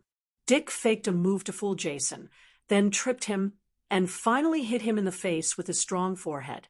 Jason felt his vision go black, and his vision and hearing were affected. He was still calm. He took out a small bottle and sprayed it in Dick's direction. Dick coughed violently in the pale yellow smoke. Cough, cough, the Scarecrow's fear gas. You must have stolen it from the Batcave, right? You're getting more and more unscrupulous. Face your fear. Jason kicked Dick in the chest, then ran 2 steps forward and punched him in the chest. When he was about to attack a third time, his right fist was grabbed by Dick, who had lost consciousness. Before I came here, I injected the Scarecrow with all the mutated viruses known to him. You didn't expect that, did you? No one he taught is stupid. Jason was caught off guard. He took 2 punches in a row and vomited blood. It's over, Jason. Dick kicked Jason in the chest. The second-generation Robin, who was known for his ruthlessness, was now half kneeling on the ground with a red hood. He didn't stand up for a long time. Dick walked over slowly. He wanted to grab Jason's collar and give him the final blow to end the battle. Unfortunately, he grabbed nothing. Yes, it's over, Dick. Rest in peace. Jason shot out a rope from his right hand and wrapped it around a tall building in the distance. He flew up, and when he was in the air, he pressed a switch with his left hand. Chapter 780. Boom. Boom. Dick felt a huge tremor under his feet. How could he not know that the other party had already chosen this battlefield and buried explosives in advance? The previous gang war must have been deliberately attracted by him to numb him. Dick had a new understanding of his successor's treachery. He was not a person who would wait for death. At the critical moment, he threw out a rope and wrapped it around a tree in the distance. He borrowed the force of the rope to escape the explosion trap in a flash. Then, the 2 of them engaged in a mid-air chase. They faced skyscrapers that were hundreds of meters tall and ran through the streets and alleys. They did not have the skills of Thea and Diana. They were 2 ordinary people. If one of them slipped up and fell from a height of 100 meters, there was no chance of survival. However, the 2 of them were brave people. They fearlessly engaged in a race of life and death in midair. In the end, Dick, who came from a family of flying circus artists, was more skillful. The 2 of them stopped at the top of a high-speed train. Dick was 1 step faster and knocked away Jason's claw gun. The 2 of them stood still. Under their feet was a speeding train. The tracks that carried the train made loud, clanging sounds. The sound was a little dull in the empty tunnel. The battle between the 2 of them had reached its final moment. Circus performer, you've got some skills, Jason said. Unfortunately, the noise was too loud, and Dick did not hear him. Jason chuckled and turned around to run in the direction of the train. Dick hurriedly chased after him. Before he could take 2 steps, he saw Jason take off his cloak and throw it in the direction of the wind in the tunnel. Dick panicked when his vision was suddenly obstructed. However, he quickly calmed himself down. This was his opponent's plan. The noise in the tunnel was too loud. His sensitive ears could no longer detect his opponent's whereabouts. Coupled with the cloak blocking his vision and hearing, he was in an extremely dangerous situation. Should we save him? Poison Ivy, who was flying over from afar, asked. After all, he was not good at fighting. No need, the secretary said firmly. The 2 women chose to stand by and watch. At the critical moment, they saw Dick suddenly explode with all his strength. He jumped up and kicked in the direction he estimated. He gave up on defense and gave up on his worries. Because they were on a train, if this kick missed, he might even lose his life. Fortunately, his judgment was accurate enough. As he expected, Jason chose to fight head-on. Just as he pounced, Dick kicked him with all his strength. No, Dick felt that he had kicked a human body. He took the opportunity to remove the cloak that was covering his eyes and saw that the train had rushed out of the tunnel and was traveling on the Gotham Canal. Jason Todd had lost his balance and tumbled into the river. That guy won't die, right? The two young ladies continued to whisper, "He won't die. Look carefully at his movements when he enters the water. I dare say that he has already predicted this." I couldn't tell. Batman's successor has finally been chosen. Then, the chaos in Gotham should come to an end. Let's go take a look at the Raptor Squad on the other side. The two girls did not alert anyone and flew to the other side of the city. Nightwing touched the transparent door of the medical cabin. Looking at Tim, who was sleeping inside, he muttered to himself, "You think that I refused to wear the cloak because I was afraid, or because I couldn't bear to do it. Actually, both are wrong.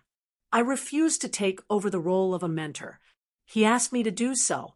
In the message he left me, Bruce hoped that Nightwing and Robin could protect this city. I did so. Unfortunately, he is not an omniscient saint. There are times when he makes mistakes. Bruce underestimated Batman's position in the hearts of the Gotham people." Nightwing sighed and took off his mask, revealing a pair of tired eyes due to years of running around.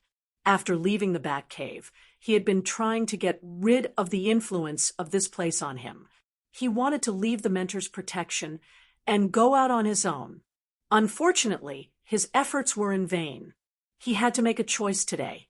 Would he continue to be Nightwing in Brookhaven, or would he be Batman in Gotham City? Looking at Tim Drake, who was relying on a ventilator to maintain his life, he knew that he had no choice. He resolutely took off the combat suit that represented Nightwing, revealing his strong muscles. Dick Grayson took a deep breath, clenched his fists, and reached out to take off the combat suit of the original owner of the Batcave. The idol of his early years, the shackles after that, and the recent pain were all thrown to the back of his mind. Wearing this suit, he was no longer Nightwing. Instead, he had become a symbol that would strike fear into the hearts of the criminals in Gotham. "Bruce, no matter where you are, please protect me." After saying that, he put on the cloak with devotion. From today onwards, he was Batman. Tim Drake woke up a day later. With the poison vine lady's plant essence and the various treatments in the medical cabin, he recovered very quickly. After adapting slightly, he was able to walk. The blow this time was a little too big for him. After knowing that Nightwing had inherited Batman's mantle, he could not describe how he felt. He looked at the ceiling of Wayne's old house. Did he still need to stay here? Nightwing had already found his own path. Where was his own path? Walking out of the door, he saw a graceful figure walking slowly towards him from afar. "Miss Thea, is there anything I can help you with?" "Mr. Drake, Alfred said that you're injured and not in a good condition. He asked me to counsel you." Tim Drake tried his best to stand up straight. He had countless things he wanted to say, but he did not know where to start. However, his mind was indeed agile, and he quickly thought of a question. Is Bruce really hopeless? Is there no hope at all? Thea was silent for a while. "I hope the final answer is yes. I've known Bruce longer than you. Although we have different views, he's a person worthy of respect. I'll try my best to save him. However, when it comes to choosing, I can only choose this world and give up on him." Hearing that there seemed to be a glimmer of hope, Tim Drake hurriedly asked what he should do. If he could not find his own path, it would be a good idea to ask this mentor. Thea interrupted him and pointed to the old house behind her. "Let's go in and talk." Nightwing. "Oh no, Batman now." "Actually, they don't miss Bruce any less than you do. You're all right, but the starting point is different." She seemed to be calm, but in fact, she was quite tired now. Her doppelgangers were traveling in time one after another, and the burden was on her main body. She only needed to explain to these Mr. Robins once. After that, she should quickly go home and sleep. As the new Batman, Dick had been busy all night. When he saw her visit, he hurriedly came out. Damien was also woken up by the young lady. Not long after, The old butler walked into the hall and gathered to wait for her explanation. Chapter 781. Thea looked around and saw that everyone's gaze was fixed on her. Before we talk about Bruce, let's talk about Gotham. The chaos in the entire country is not as much as the chaos in Gotham. Recently, Gotham's crime rate has been high. In just a month, the number of citizens dying from unnatural causes has exceeded 200. Gotham needs to restore order immediately. If you can't do it, then the Justice League will have to intervene. The National Guard has gathered 1,500 people and is heading to Gotham. I can delay it for 3 days at most.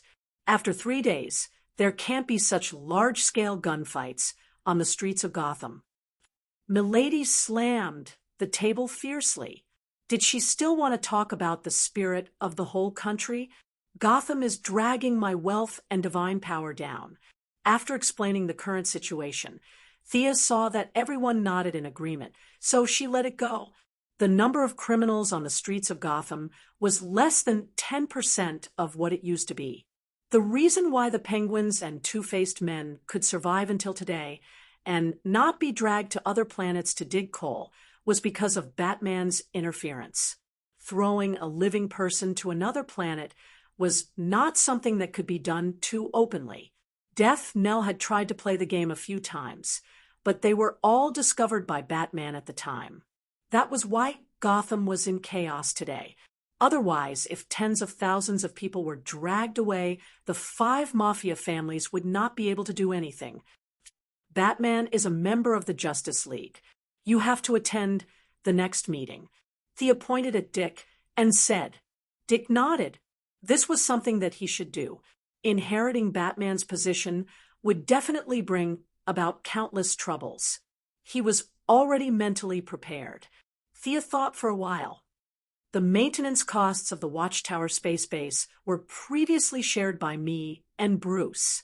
Now, hearing the question of money, Dick's face turned pale. He waved his hands. I'm poor. I don't have any money. Thea was very unhappy. This new Batman did not even have the superpower of being rich. What was the use of having him? She then turned to look at Damien. His biological son should be rich, right? Damien was just a brat and had no concept of money. He only knew that he could use his father's credit card and didn't ask about anything else. The brat gave her an ignorant look. Miss Thea, let's talk in private. The old butler hurriedly pulled her to the side.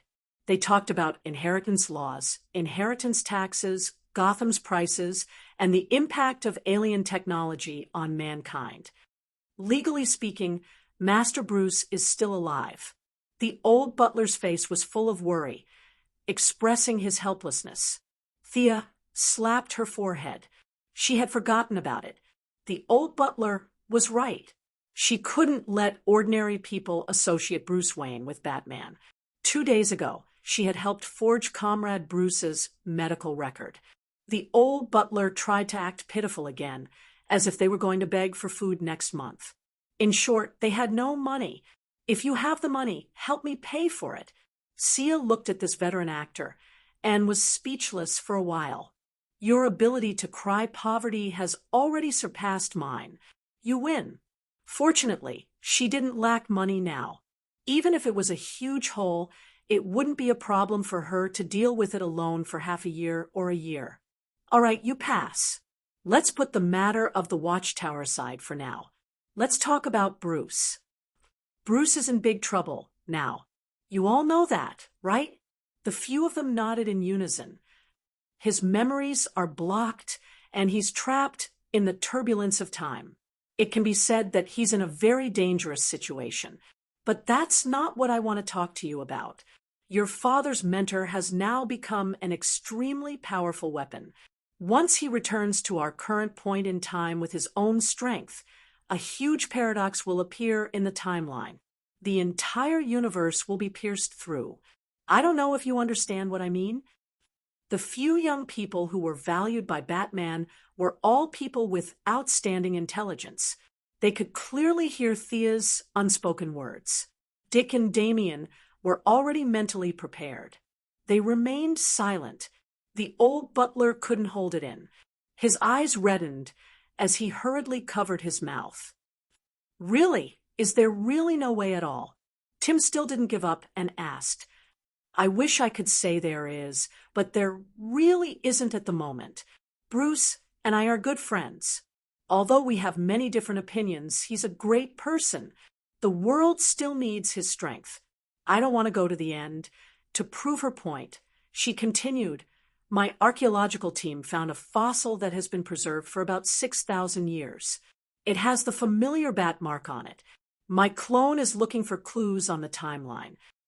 Perhaps you've already sensed it between the lines of history. Thea looked at Tim. Even if Bruce has lost his memories, his caution is still in effect. However, he's like a stone thrown into a calm lake. No matter how light or small it is, the entire timeline will change because of it. These changes may be big or small, but the change here is definitely the biggest. After saying that, she circled her finger in a circle, indicating the changes here in Wayne's old mansion. What changes in our house? Dick and Damien were a little confused. They really couldn't see any difference. The timeline will start to cover the elderly. Your memories must be slightly different. Thea spread her hands. Batman moved through the timeline at a completely different speed. He had traveled through every minute and second here countless times. How could there be no changes at all? The young people didn't believe her. After a few casual words with the old butler, they realized the problem. The old butler's words didn't match. They felt that the old butler's words were similar, but they also felt that they weren't. The old butler looked a little confused. He prepared to speak with the facts and led them to the Wayne family's showroom. Thea didn't have anything else to do, so she followed him in. Wayne Manor occupied a large area.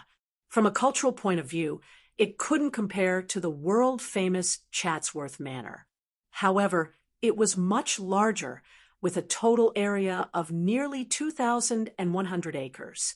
Excluding the few reclusive families, Wayne Manor was one of the most luxurious mansions in the United States. It was 2 times larger than Wayne's old mansion. There were too few people that Batman could trust.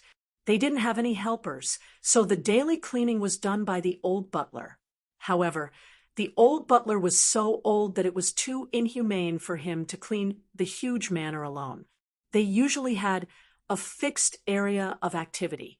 The father, son, and disciple usually gathered on the west side of the manor. For a long time, Bruce Wayne didn't like the wealth that the family had accumulated through various means. He threw away the portraits of his ancestors far away. The showroom they were going to this time was on the east side. Walking through the long corridor, there wasn't much debris in the room, just dust everywhere. Alfred, who had undergone the strictest British butler etiquette training, was a little embarrassed.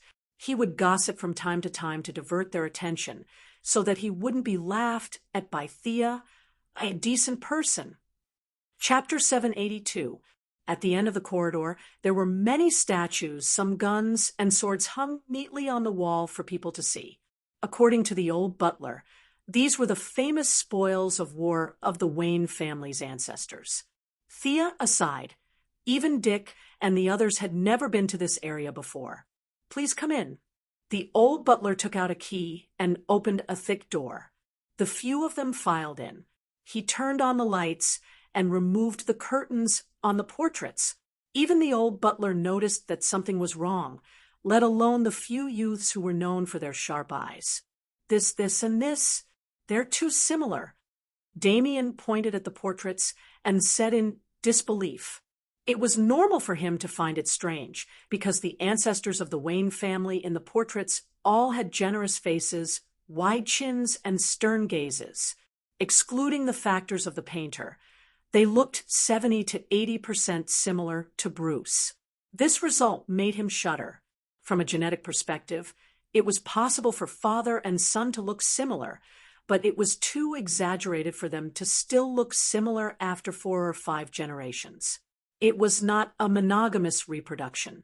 Once the female's genes were added, there would be obvious differences in appearance after 3 generations. And the ancestors in these portraits seemed to be carved out of the same mold. What did this mean? The youths looked at the portraits and felt a chill run down their backs. Thea was also gritting her teeth. The cause and effect that should have remained unchanged was completely messed up under the influence of the Omega effect. In the chaos of time, Bruce lost his memory. He was naturally close to his bloodline, and because of his outstanding leadership skills, he turned the tides in countless family upheavals and became the head of the Wayne family for several generations. He became his own ancestor and was written into the history books. This was his current problem. This person is holding a book with a bat mark on it. Tim pointed at a portrait that looked like a saint and said in surprise, "This person's clothes also have a bat mark." This person also has one. More and more evidence showed that even though Batman lost his memory, he still left behind many clues. It was not only for the team to find him, but also to save himself. Unfortunately, he did not know that his actions were destroying the entire timeline. "Why is there an empty portrait here?" Damien asked, pointing at a blank spot. "That's Thomas Wayne. The man who shares the same name as Master Thomas lived in the 1860s. He's a notorious cult leader. He's already been expelled from the Wayne family," the old butler recalled. "How is that possible?" The head of the Wayne family in the 1860s was Joseph Wayne. "I remember it very clearly," Tim Drake asked curiously. "Joseph?" The old butler thought for a moment. "Young Master Drake, you must have remembered wrongly. In the 18th century, there were only 3 people named Joseph in the Wayne family, and none of them were the patriarch." The old butler firmly believed that he did not remember wrongly. Tim was very sure at first, but after that, he also felt dizzy. Damien coughed twice like a little adult, indicating for them to focus on the disappearing portrait again. The old butler was very concerned about this legitimate heir of the Wayne family and no longer bothered with Tim about Joseph's existence. "The family has very little information about this Mr. Thomas. They only mentioned that he seemed to want to summon a demon named Bashmos in the modern world." The old butler was not sure if these memories were originally there, or if it was like what Thea said, the timeline had changed and they had suddenly appeared in his mind. "Barbados?" Thea asked with an indifferent expression. The Wayne family and the dark multiverse were too deeply entangled. "My father is Thomas? This name is too good." She could not help but mock inwardly. The old butler slapped his forehead. "Yes, it's Barbados. I heard that he's a demon from an ancient tribe, a bat demon." At the mention of bats, he shuddered. Batman and the bat demon. Was all of this destined in the 18th century? Bruce returned to the past and left behind countless bat markings, pushing the entire Wayne family to worship bats. "Miss Thea, is that what you mean?" Dick's mind was the calmest, and he came up with a shocking answer. "It's not just that, Dick. If I'm not wrong, the cave full of bats that Bruce fell into when he was young was a sacrificial site set up by this fellow who tried to summon demons more than 100 years ago." Thea did not mention one more thing. Her memories mentioned that there were traces of demons in Gotham. When she arrived at Gotham at the beginning of the year, she even asked Barbara and Catwoman about it. The 2 of them denied it and said that they had never heard of it. Now that she was a new god, even if the timeline exploded, it would not affect her. She felt that if she asked about the demons now, they would have an impression of it in their memories. There was no need to add to their psychological burden. Barbados was still very far away from this universe. She said softly, "Eastern cultivators pay attention to cause and effect. From the analysis of this matter, Bruce is his own cause, and effect. His fate was determined the moment time began to flow. You know the seriousness of this matter, right? This matter should be a wake-up call for you. Don't casually study things that you don't understand. Okay, I'm leaving. The world is very peaceful now. Gotham cannot continue to be chaotic. You should hurry up and return everything to normal in these 3 days. Thea said as she opened a portal to go back. Big sister. Damien called out to her. The naughty child hesitated. Can I go and find him? Thea was not bad to this eldest disciple. She rubbed his hair. If you enter the river of time, the Wayne family will be even more chaotic. Trust me, I will think of a way. After saying that, she took a step and returned home. Her doppelganger was still searching in the river of time. The burden on her mental strength was very heavy. Her main body could not do much. After taking a shower, she fell asleep. The Bat team's actions were quite fast. Dick Grayson put on the Batman suit and reappeared on the streets of Gotham. Damian also put on the Robin suit and became the 5th-generation Robin. Batman's deterrence was not to be underestimated. In just 2 days, the criminals all quieted down and went home to be good citizens. A week after Gotham was restored to order, a tombstone was placed in the Wayne family cemetery. It was a small and inconspicuous tombstone beside Thomas Wayne and Martha Wayne. There was no name, no date of birth or death, no burial. It was an ordinary stone that silently recorded the past of this greatest human hero. In order to keep it a secret, a few relatives and friends went to pay their condolences at different times. Thea did not go. After all, she still had to find the person in the river of time and even kill this person as a last resort.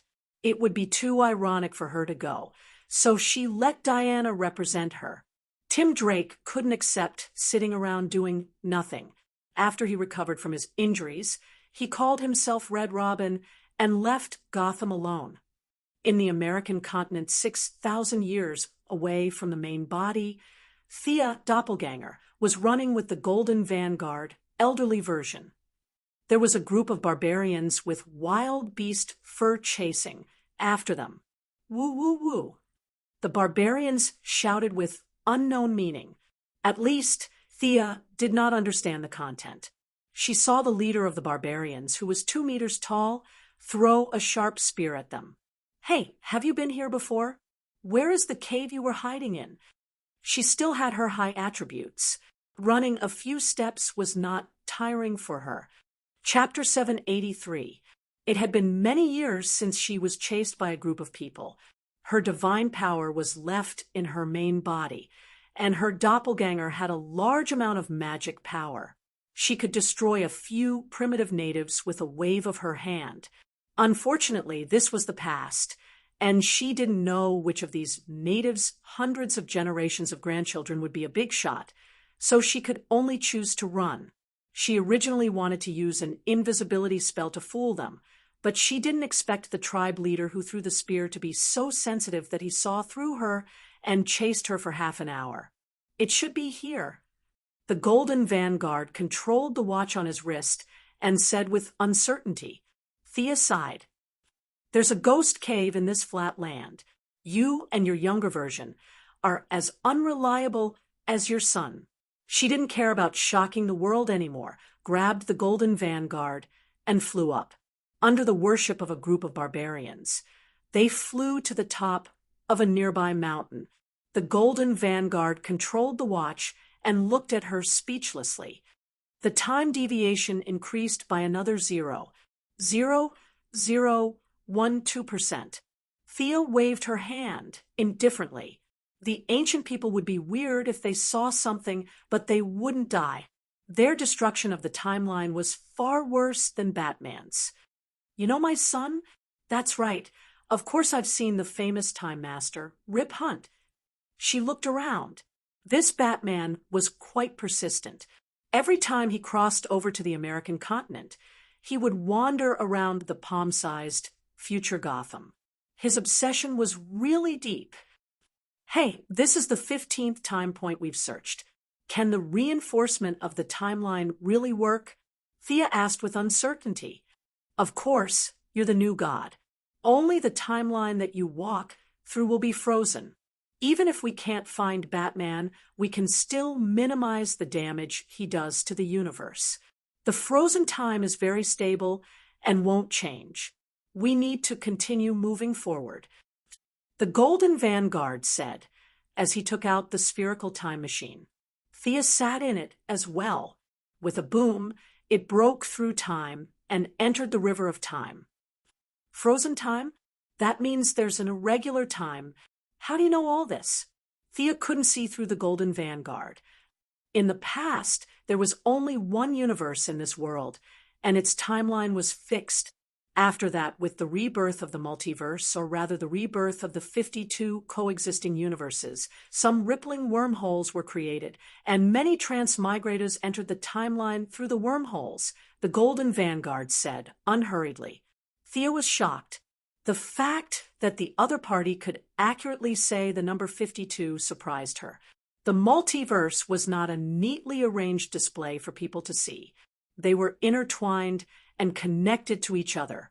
For example, the optical axis connected Earth 1 and Earth 13, the mic axis connected Earth 2 and Earth 3, the cemetery included Earth 3, Earth 13, 15, 19, 37, and so on, and the other world included Earth 4, 35, 39, 41, and so on. The mother box could open a passage. As for how many parallel universes there were, Thea felt that Uncle Da could give a specific number, but the Great Plains Wolf and the others might not know. The Golden Vanguard was just an ordinary person. He was neither 51 nor 53. How could he know about this? Who said that to you? Forgive me for being blunt, but I don't think you have such a strong vision. Thea was very serious. The fact that the Golden Vanguard could say, this meant that there was a big shot behind him. Who was it? Was it from heaven or hell? Or was it a sleeper? The Golden Vanguard had a strange expression on his face. He stuttered for a long time before squeezing out a sentence. This part of my memory has been sealed. I only know that I am not your enemy. The control system suddenly chimed. The Golden Vanguard was overjoyed. I found the Omega's reaction. This time, we will definitely catch up. Thea was expressionless. This man had said the same thing during the previous 15 tracking attempts. Unfortunately, he had failed every time. When he was lucky, Batman had just teleported away. When he was unlucky, it was already more than 10 years after he had transmigrated. In short, the time machine that the Golden Vanguard controlled was just like him, unreliable. This should be the beginning of the 19th century, the era when cowboys were just starting to reclaim the land. Here, take it, the Golden Vanguard said, as he took out a flintlock from under the seat. Remember, we can't use weapons that exceed the limits of this era. Thea played with the revolver in her hand. She had a hunch that she wouldn't need it. Sure enough, after leaving the river of time, she opened the door of the cockpit and walked out, only to hear the Golden Vanguard exclaim, "Oh my God, where is this?" The two of them were on an island floating in the void, like a small boat on the sea. Up and down, left and right, there were slow and uniform dark blue waves, which were tributaries of the river of time. The land on the island had been completely desertified. It was abnormally dry in their hands. There were no signs of life on the island, only emptiness and silence. Where is this? Batman has been here. The Golden Vanguard was completely confused. He continued to fiddle with his wristwatch as if he was grasping at straws. Unfortunately, he didn't find anything for a long time. Stop fiddling. If I'm not mistaken, Batman has been here before, but someone teleported him away. It wasn't the Omega effect, but a man-made teleportation, she said with certainty. After saying that, she pointed to the northeast corner.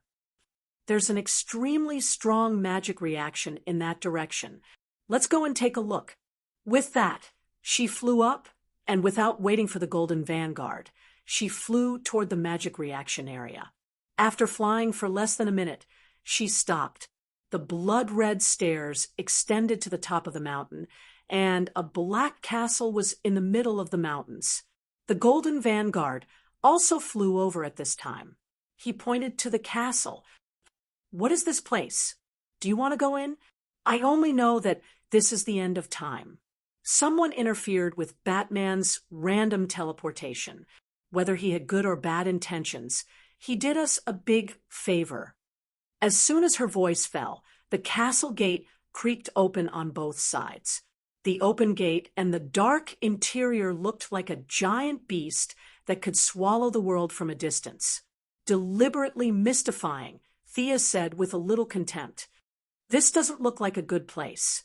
This was the Golden Vanguard, who hadn't figured out the situation yet. Thea wasn't so confused. From the moment she set foot on the island, the other party had noticed her. Of course, she also noticed the other party. There was a very strong archmage in the castle. She didn't care at all about the gloomy atmosphere created by the castle. She was the master of playing with souls every day. The atmosphere in front of her wasn't even worthy of carrying her shoes.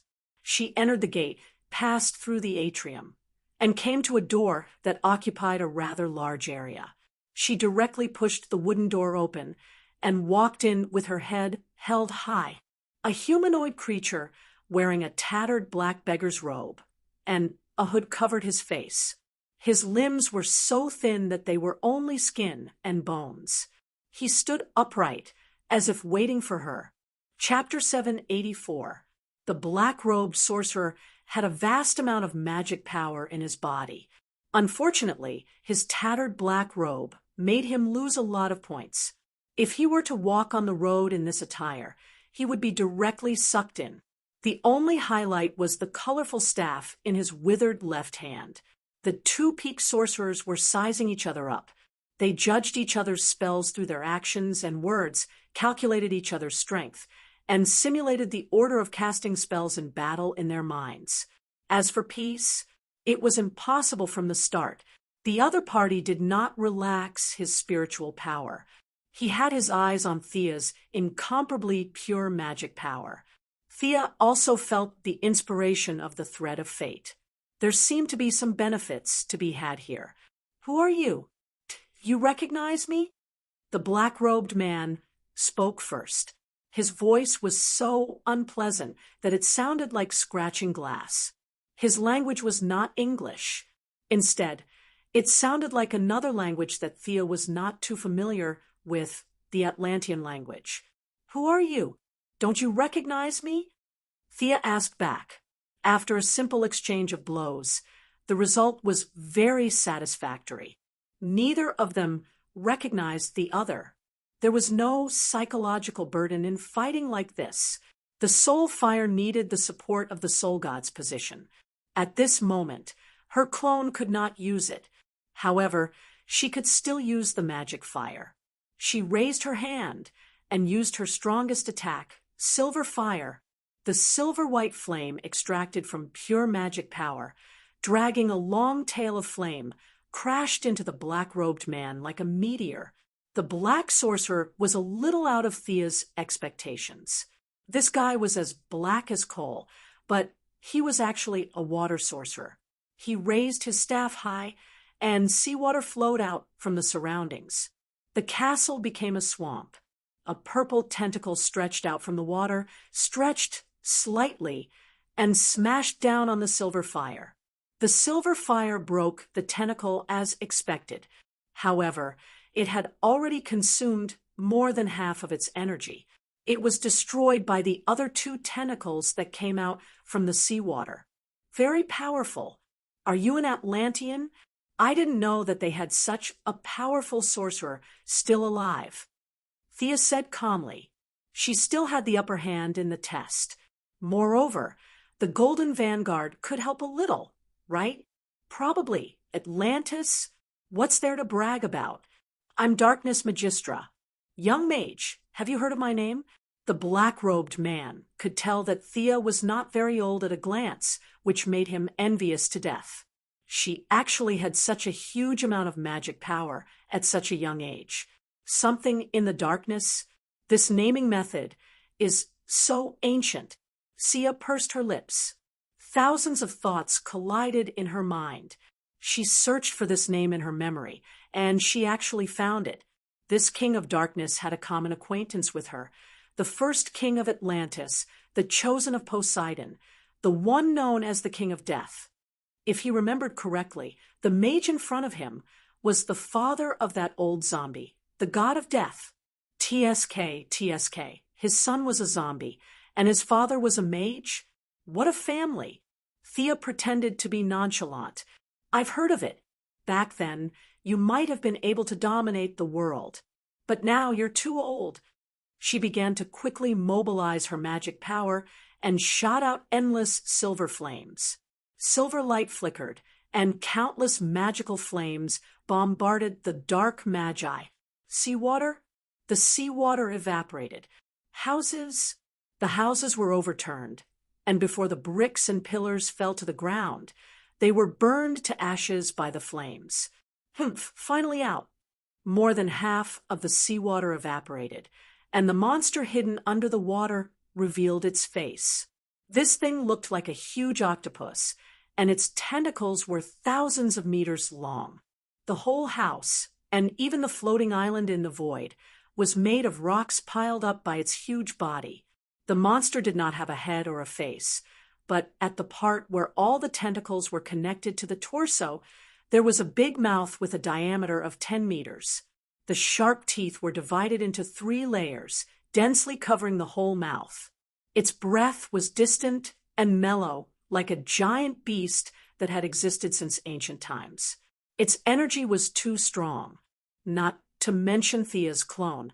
Even if the original body came, it would not be able to defeat this thing.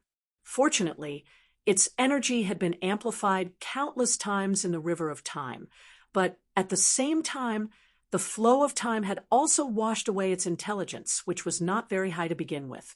Its body was too strong, but its soul was too weak.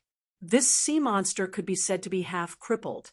Even the old ancestor of Atlantis behind it could not command it. A sea monster?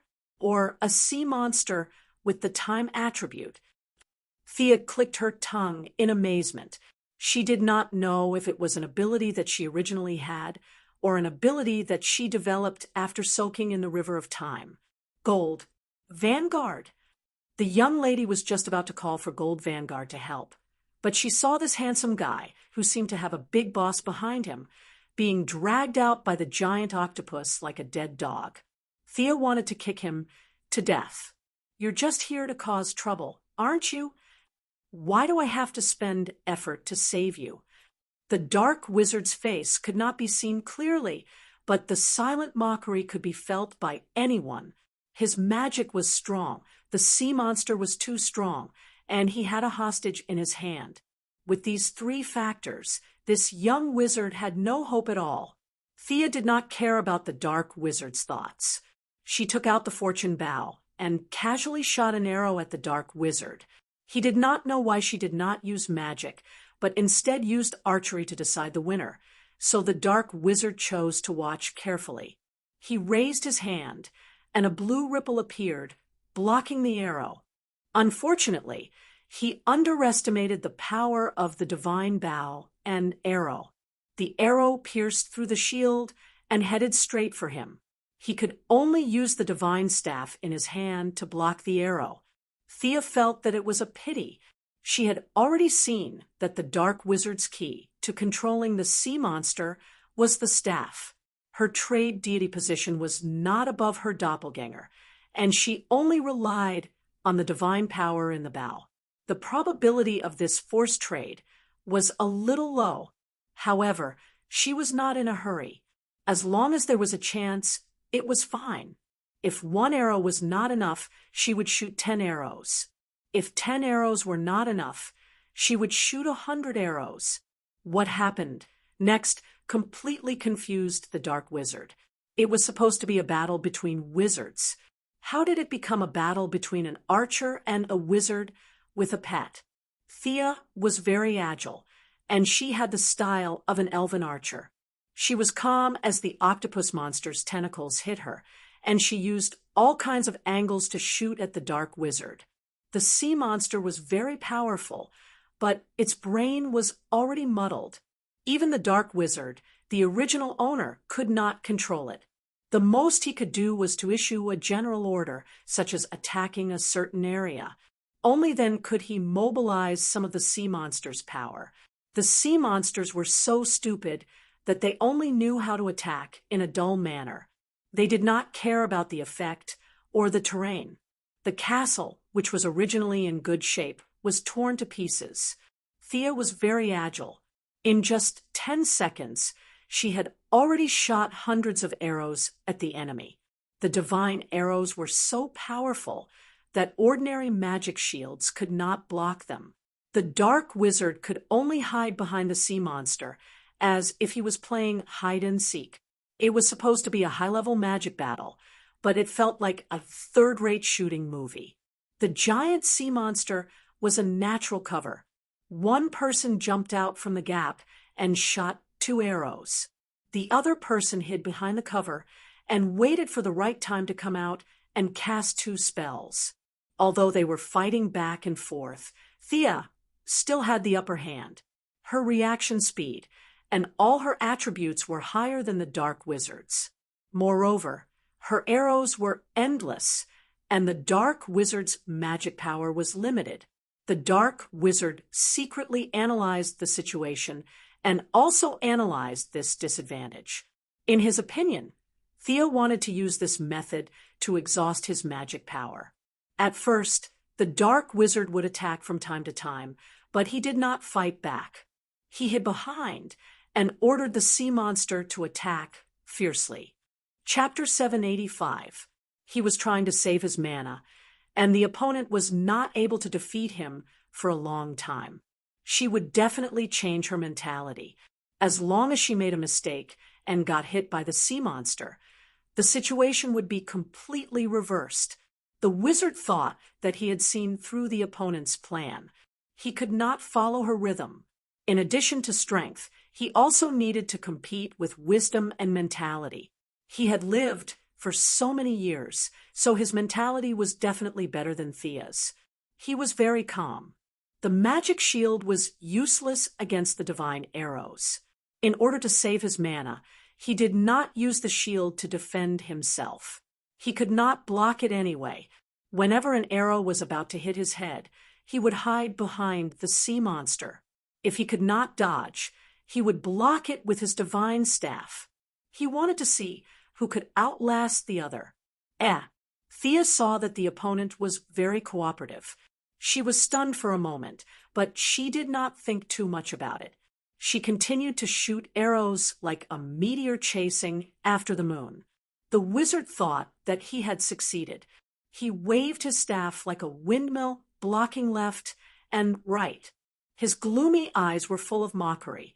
Thea ignored him and continued to attack according to her own rhythm.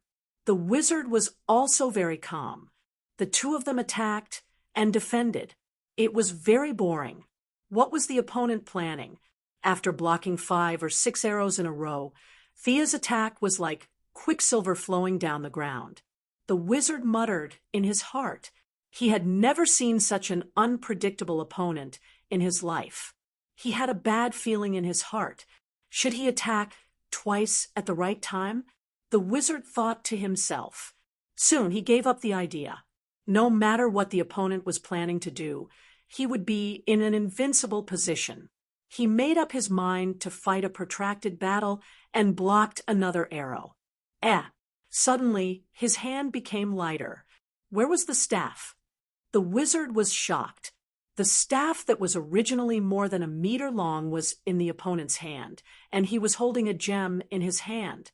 What was this? He used his power of the will to examine the gem carefully. With his attainment as a great wizard, the principle of gem magic was as simple as looking at the lines on the palm. He understood everything at a glance. But how did this thing get into his hand? How did the staff get into the opponent's hand? He was very puzzled. Sia chuckled, exchanging a gem with a 30-year lifespan for a tattered magic staff. The other party was actually making a profit. To this dying mage, life was priceless.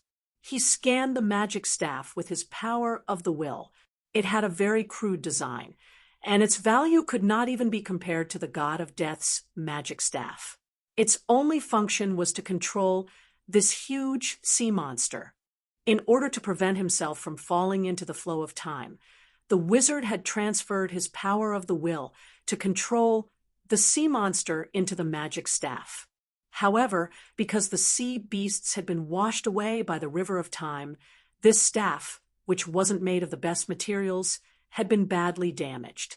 No wonder the control effect is so poor. Thea curled her lips. She did not immediately erase the wizard's power of the will imprint. Otherwise, the sea monster would lose control, and even Thea would be in trouble. Fortunately, she had gotten her hands on it in advance. Otherwise, it would be a big joke if the other party died together with her at the critical moment. I'll keep it safe for you. Thea kept the staff in her space ring as the other party roared in anger. I'm going to kill you. The wizard casually threw away the gemstone and no longer cared about the consumption of magic power. Like a shrew, he opened his arms, and the surging sea water surged as he charged towards Sia. You're talking as if I'm afraid of you. Thea ordered the sea monster to retreat. Her 5 fingers moved lightly, and one by one, lifelike giant silver-white firebirds were created. Then, the firebirds danced in the wind like a group of elves. They cheered, jumped, and were full of rich magic power as they rushed forward.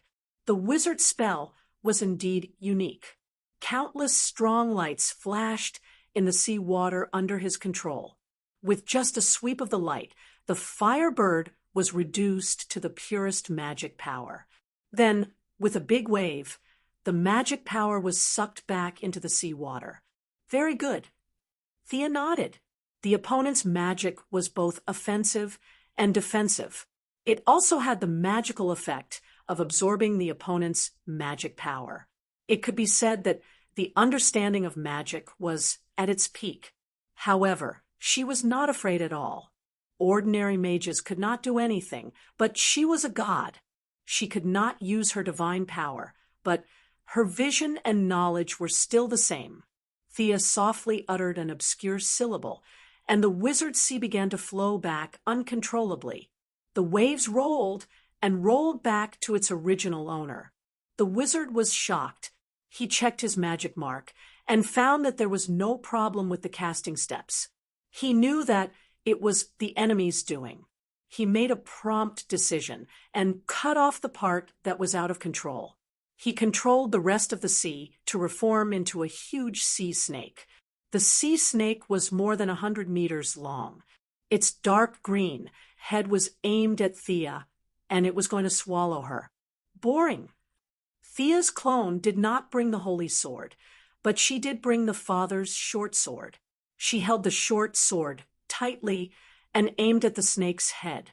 A huge light screen as bright as the sun appeared. The light screen turned into a crescent-shaped slash in the air. Thea felt that if she shouted something like Crescent Moon Tensho, she would be very childish. The sea snake's head was directly cut off by the crescent-shaped slash. The wizard did not care. It was not difficult for a magic creation to grow a new head. Unfortunately, he cast 2 spells and nothing happened. He then looked at his sea snake. The cut was very smooth, and there was a faint silver flame burning in the dark green water. The wizard did not see the difference between the father's fire of justice and Thea's fire of magic. He was still trying to extinguish the fire with conventional methods, but no matter how much magic he poured on it, it was useless. The fire of justice was stimulated by magic, and it burned even more vigorously. Another divine artifact. The wizard was a little confused. Previously, there was a divine bow and arrow, and now there was a divine short sword. Were there so many divine artifacts in the outside world now? Thea did not care about what he thought. She killed the sea snake with one slash and aimed her left hand at the wizard. She wanted to end the battle with one strike. Several complicated incantations were spat out from her red lips, and her eyes shone like stars. This was a sign that her spirit had reached its peak. Wizards were not idiots, and they would not just watch her cast a spell. The remains of the sea serpent were decomposed into seawater. The dark green seawater was mixed with the wizard's magic power and became as dark as ink. The black water emitted a foul smell, and the air became green. A tsunami of poisonous fog rushed towards her. Thea did not block it. Every time the poisonous fog was close to her, she would teleport away. In just 10 seconds, she teleported 31 times. Under the wizard's anxious eyes, she was finally ready to cast the spell. With a soft crack, the several layers of magic shields that the adept had prepared were shattered into pieces. A faint thread connected the two of them, and the wizard only felt that his consciousness was a little scattered. Chapter 786. Necromancy. The sorcerer was worthy of his title as an archmage. There were differences between ancient magic and modern magic, but the essence of magic was unmistakable. He instantly knew that the foreign energy had invaded his body. He did not expect this young girl to be a master of the school of necromancy. He was the scrawny one with a black robe covering his face. Are you kidding me? You're not playing by the rules. That was the last thought in his mind before he completely lost consciousness. Sucking Darkside might take a lot of effort, but it's not hard to deal with you. Thea opened her hand and grabbed a translucent blue soul in her palm. She extracted the soul of the archmage named Dark Malgistra. The extraction process was a little difficult. Firstly, the difference in level between them was not big. Secondly, she could only use her mana to simulate the waves of the soul. After all, this was not a real battle. She did not have the ability to do it. Fortunately, the result was not too bad. The archmage, who could have fought her for a long time, was killed in an instant. The sorcerer's soul was violently extracted, and his consciousness was in a mess. Thea ignored him and threw him aside. She was not worried that the sorcerer would return to her body. As the goddess of souls, she only cared about killing and not burying. She did not think that an ancient Atlantean sorcerer would have the ability to do so. Thea suddenly realized that the sorcerer's soul was a little different from ordinary people. At first, it was a little cloudy because it had just been extracted. After the impurities dissipated into the air, the part that was closest to the soul was revealed. The sorcerer's soul was blue. He looked at Thea blankly, as if wondering why the two of them looked different. Did souls have attributes? Thea was stumped by this question. Previously, the siren had stolen many souls, but they were all colorless and transparent. This was the first time she had seen a colored one. It's worth researching. Thea found the best gemstone and stored the soul in it.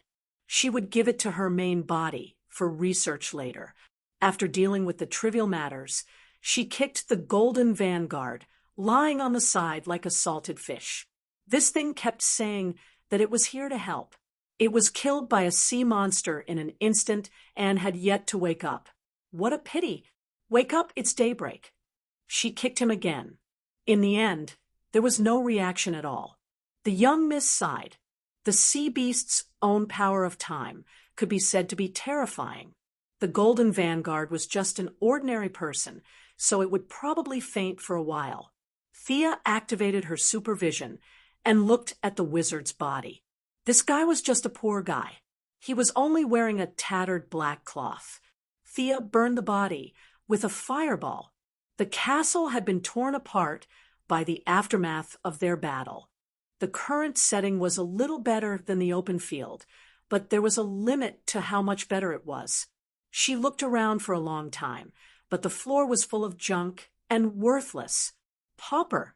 The young lady looked at him with disdain, and finally took out the wizard's magic staff. The interior of the staff was full of cracks, to the point where it could not be mended. If he wanted to repair it, he would have to use his ability to alter reality. If Thea had this ability, why would she look for Batman? However, she was also very envious of the sea beast's enormous power of time. This guy had stayed in the long river of time for a long time. It had completed the most difficult step of integrating time and body with its strong vitality, which was homogenization. Unfortunately, it did not have divinity. It relied on its own will and intelligence to control the thoughts of countless intelligent beings in the long river of time. As a result, it became mentally retarded. What should she do? It was not her style to let the benefits slip away in front of her eyes. However, she really did not know where to start when it came to things like time. As for obtaining the deity of time, it was even more illusory. The sea beast's lifespan could be traced back to tens of thousands of years ago. It was already alive before the Atlanteans. Its lifespan was long enough for humans Thea and Diana. However, it was far inferior to the new gods. For example, the Heavenly Father and Uncle Da's lifespan was measured in hundreds of millions, but they had not seen any new gods obtain the deity of time. This kind of top-level deity of time could not be obtained through accumulation. It required an opportunity. This opportunity seemed to be in the sea beast's body now. However, Thea could only look at it anxiously and could not take it out. The essence of time was a double-edged sword. It gave the sea beast unparalleled power, but also made it mentally retarded. Thea had enough foundation to carry the deity of time, but she could not get it. This made her very confused. What if I design a machine and slowly extract it from the deity of time? She touched her smooth jade-like chin and pondered. No, she quickly gave up on this idea. Not to mention whether she could do it or not. Even if she could do it, it would be useless. Her original body could not enter, and if her doppelganger absorbed the deity of time, it could not leave either. It was even possible that after a long time, her doppelganger would become another new god. This was all possible. The goddess of wealth expressed that she would not do something that would cause her to suffer a double loss. She found a collapsed stone pillar and lay down, resting with her hands on her head as she thought. When she inadvertently saw the terrain of the entire island, a sense of familiarity emerged from her memory. I've been here before. There were some differences in the buildings, but the terrain was exactly the same. This was the place called the Vanishing Point that she and the Legends of Tomorrow had blown up back then, right? The end of time, the island floating in the river of time. Everything seemed to be telling her that she had guessed correctly. The handling of the power of time in the sea beast's body, the all-knowing boss behind the Golden Vanguard. Rip Hunter, the Legends of Tomorrow, the Vanishing Point that was blown up, the floating island in front of her, the Eye of Arcane Core. A lot of things finally connected into a line. So that's how it is. I understand now. After being washed by the flow of time, your memory should have recovered. Everything you know about parallel universes was told to you by me, right? I was also the one who sealed your memory, right? Thea turned to ask the Golden Vanguard, who had just woken up. The other party laughed bitterly. Indeed, Thea murmured softly. So this organization of the Masters of Time was created to fix the time loophole that Batman created? Was it created in my future or in the next few days? The Golden Vanguard nodded, indicating confirmation. The young mistress was a little silent. Back then, she was wondering who was the boss behind the creation of the Masters of Time. So it was herself. For her, She had blown up the Masters of Time's Council in her own timeline, and then created this organization in the present. There was only one explanation for this. She had obtained the God of Time's position in the future. Like Batman and Extreme Speed, they could switch between cause and effect, but because they were still mortals, their influence wasn't that great. Gods couldn't. Even the Heavenly Father couldn't create the cause after having the result, unless he could control time. Back then, I thought that the old men in the Masters of Time's Council were all useless. You were the one who chose them, right? The young mistress continued asking. The Golden Vanguard laughed bitterly. It was because the younger version of me saved many people who should have died, but in my timeline, these people were already dead. So, Chapter 787. Thea found it a little funny. Oh, in order to prevent these people from affecting your timeline, you ignored them and brought them all to the Time Master Council. Back then, I felt that there was something wrong with the structure of this organization. There were hundreds of old bureaucrats, but only a dozen of them. So that's why. With all her doubts gone, Thea finally understood the cause and effect. The Golden Vanguard wasn't lying when he said that he could help her. Even though this logic was a mess, she still happily accepted this result. The time deity position. Just thinking about it made her excited. It was related to her current deity position, wealth, and soul. Even though nothing was set in stone yet, the young mistress was still motivated. The reason I created this organization is to fix the time loophole that Batman created, right? It felt weird to ask someone else about her own purpose. However, the young mistress relied on her thick skin to completely ignore the Golden Vanguard's doubtful gaze. Maybe the Golden Vanguard's answer was hesitant. Who knew what she was thinking? After the organization is established, I probably won't stay here for long. Does that mean that the future leader will be you?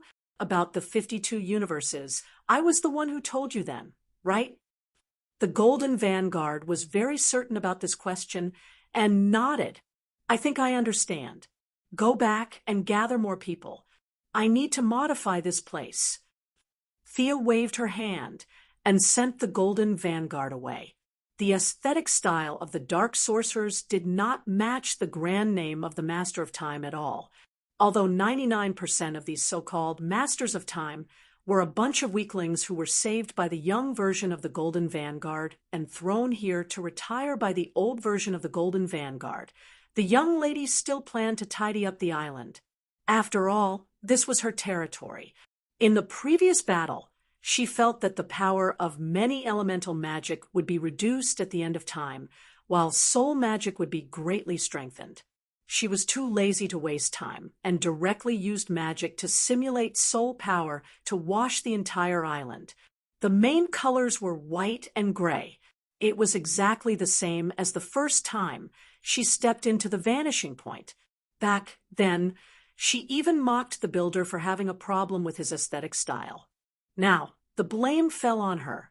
How ironic! She moved quickly, but the Golden Vanguard wasn't slow either. In less than half an hour, he left more than 100 people in the square. On the grayish-white square, a group of people were brought here in a daze. Those who knew each other asked each other for information, while those who did not know each other were on guard. 90% of the people in the group were uncles and aunties, but there were a few youngsters who were constantly looking around. Youngsters were the quickest to adapt, and in this era of information explosion, their imaginations ran wild. A few of them were whispering to each other, and Thea almost burst out laughing when she heard them. They actually thought that this was the beginning of the infinite style. Thea was too lazy to meet these celebrities who had been saved by the younger version of the Golden Vanguard because she knew several of them. In order to avoid trouble, she directly used invisibility. Not long after, the Golden Vanguard finally completed the initial recruitment work. Because the younger Golden Vanguard would still save people in the future, this work would continue. Thea left all the organizing work to the Golden Vanguard. This superhero, who had brought his own food, was very energetic and experienced. He went to lecture a group of uncles and aunties. She herself was researching how to transform the sea beast into a time machine. Consider yourself unlucky. She took out the control staff, and a large amount of magic power connected to the sea beast through the spiritual imprint inside the staff. The sea beast's consciousness, which was already muddle-headed, was directly cleared. Its body was still there, and it was still breathing, but its consciousness was gone. It had become an empty shell with a large amount of energy, and the staff used to control it had turned into dust. After that, the work was to cut open its stomach and transform it. The body had completely solidified with the island, and there was no longer any distinction between them. The sea beast's blood and time energy had been assimilated, and it had been upgraded to a special liquid. This was a natural flow of time, and the minute changes in the timeline could be observed from it. The brain was taken out and placed inside a supercomputer. The supercomputer was snatched by Death Knell from a highly civilized planet. At least Thea did not understand how it worked. The supercomputer would read all the information inside the brain and feed it back to the display screen outside. The power source initially gave Thea a headache, but when she remembered the blue energy body from the planet Dinesh, she decided to use it to power it. Her doppelganger and main body had the same idea, and if she needed anything, she would let the Golden Vanguard return to reality and ask for it from the main body. After toying with it for half a month, this half-technological, half-magical product that she named the Eye of Arcane Core was finally produced. After running it for half an hour, a huge problem was discovered. Even the most advanced supercomputer in the universe was unable to deal with the various problems in the timeline. "It needs to be faster," said the clone Thea, "to speed up the sea beast's brain's processing speed." She could only think of the seraphic speed power. Back then, she had absorbed a little from the speed of reverse lightning out of curiosity. After a few experiments, there was still a lot left. Thea's main body felt that this thing was not of much use, so she found a magic box containing the seraphic speed power from Hades' treasury and asked the Golden Vanguard, who had changed his job to a courier, to pass it to her clone. "Where's the thing?" On the island named the Vanishing Point, the clone looked at the bitter Golden Vanguard and asked curiously. "It was snatched away by a fellow. Thea's clone could not think of anyone who would snatch this thing. "It's an extreme speed user. As for the details, he was too fast, so I didn't see clearly," said the Golden Vanguard dejectedly. "Extreme speed user? Which extreme speed user snatched this thing for fun?" Thea was dumbfounded. The seraphic speed power that she wrapped was not even enough for them to run for 10 seconds. What was the use of it? She opened her Arcane Core's iVersion 1.0 and began to observe. A large amount of data could not be processed, but she could see it with a special time flow. She saw the robber. It was an extreme speed user wearing a huge silver armor. The answer was obvious. It was Savitar, who was imprisoned in the seraphic speed power space in the future. The other party did not want the seraphic speed power, but the box containing it. As long as he replaced the seraphic speed power in the box with his own, then as long as he fooled the Lightning Squad a little, he would be released because of the same origin of the seraphic speed power. As for whether this Savitar was the main body or the one replaced by the remnant of time, Barry Allen, the young lady did not care. About that, you have to make another trip. Our supercomputer needs the seraphic speed power. What if he snatches it again? Asked the Golden Vanguard while scratching his head. This question really stumped Thea. She did not think it would happen. Savitar only wanted to escape from the seraphic speed power space. Did he have nothing better to do than snatch a bunch of magic boxes for fun? Could it be that he wanted to rely on this to get rich? Chapter 788. But she had to be careful not to mention that she had to maintain the timeline. The more stable the timeline was, the higher the chance of obtaining the God of Time position. If she allowed the speedsters to travel through the back garden, the timeline would be completely finished. A rotten timeline. Even if she thought with her toes, she would know that she had no fate with the God of Time position. If she wanted to get something, she had to pay first. This was an irrefutable truth. The doppelganger and the main body communicated in the spiritual world. Thea instructed the Golden Vanguard to wait for a while. The main body would deal with this matter. This was to prevent Savita from snatching the box, and also to deter the speedsters from traveling through time for fun. She wanted to set up a group of law enforcers in the River of Time. The rich bureaucrats saved by the Golden Vanguard couldn't do it. They could only do some repair work.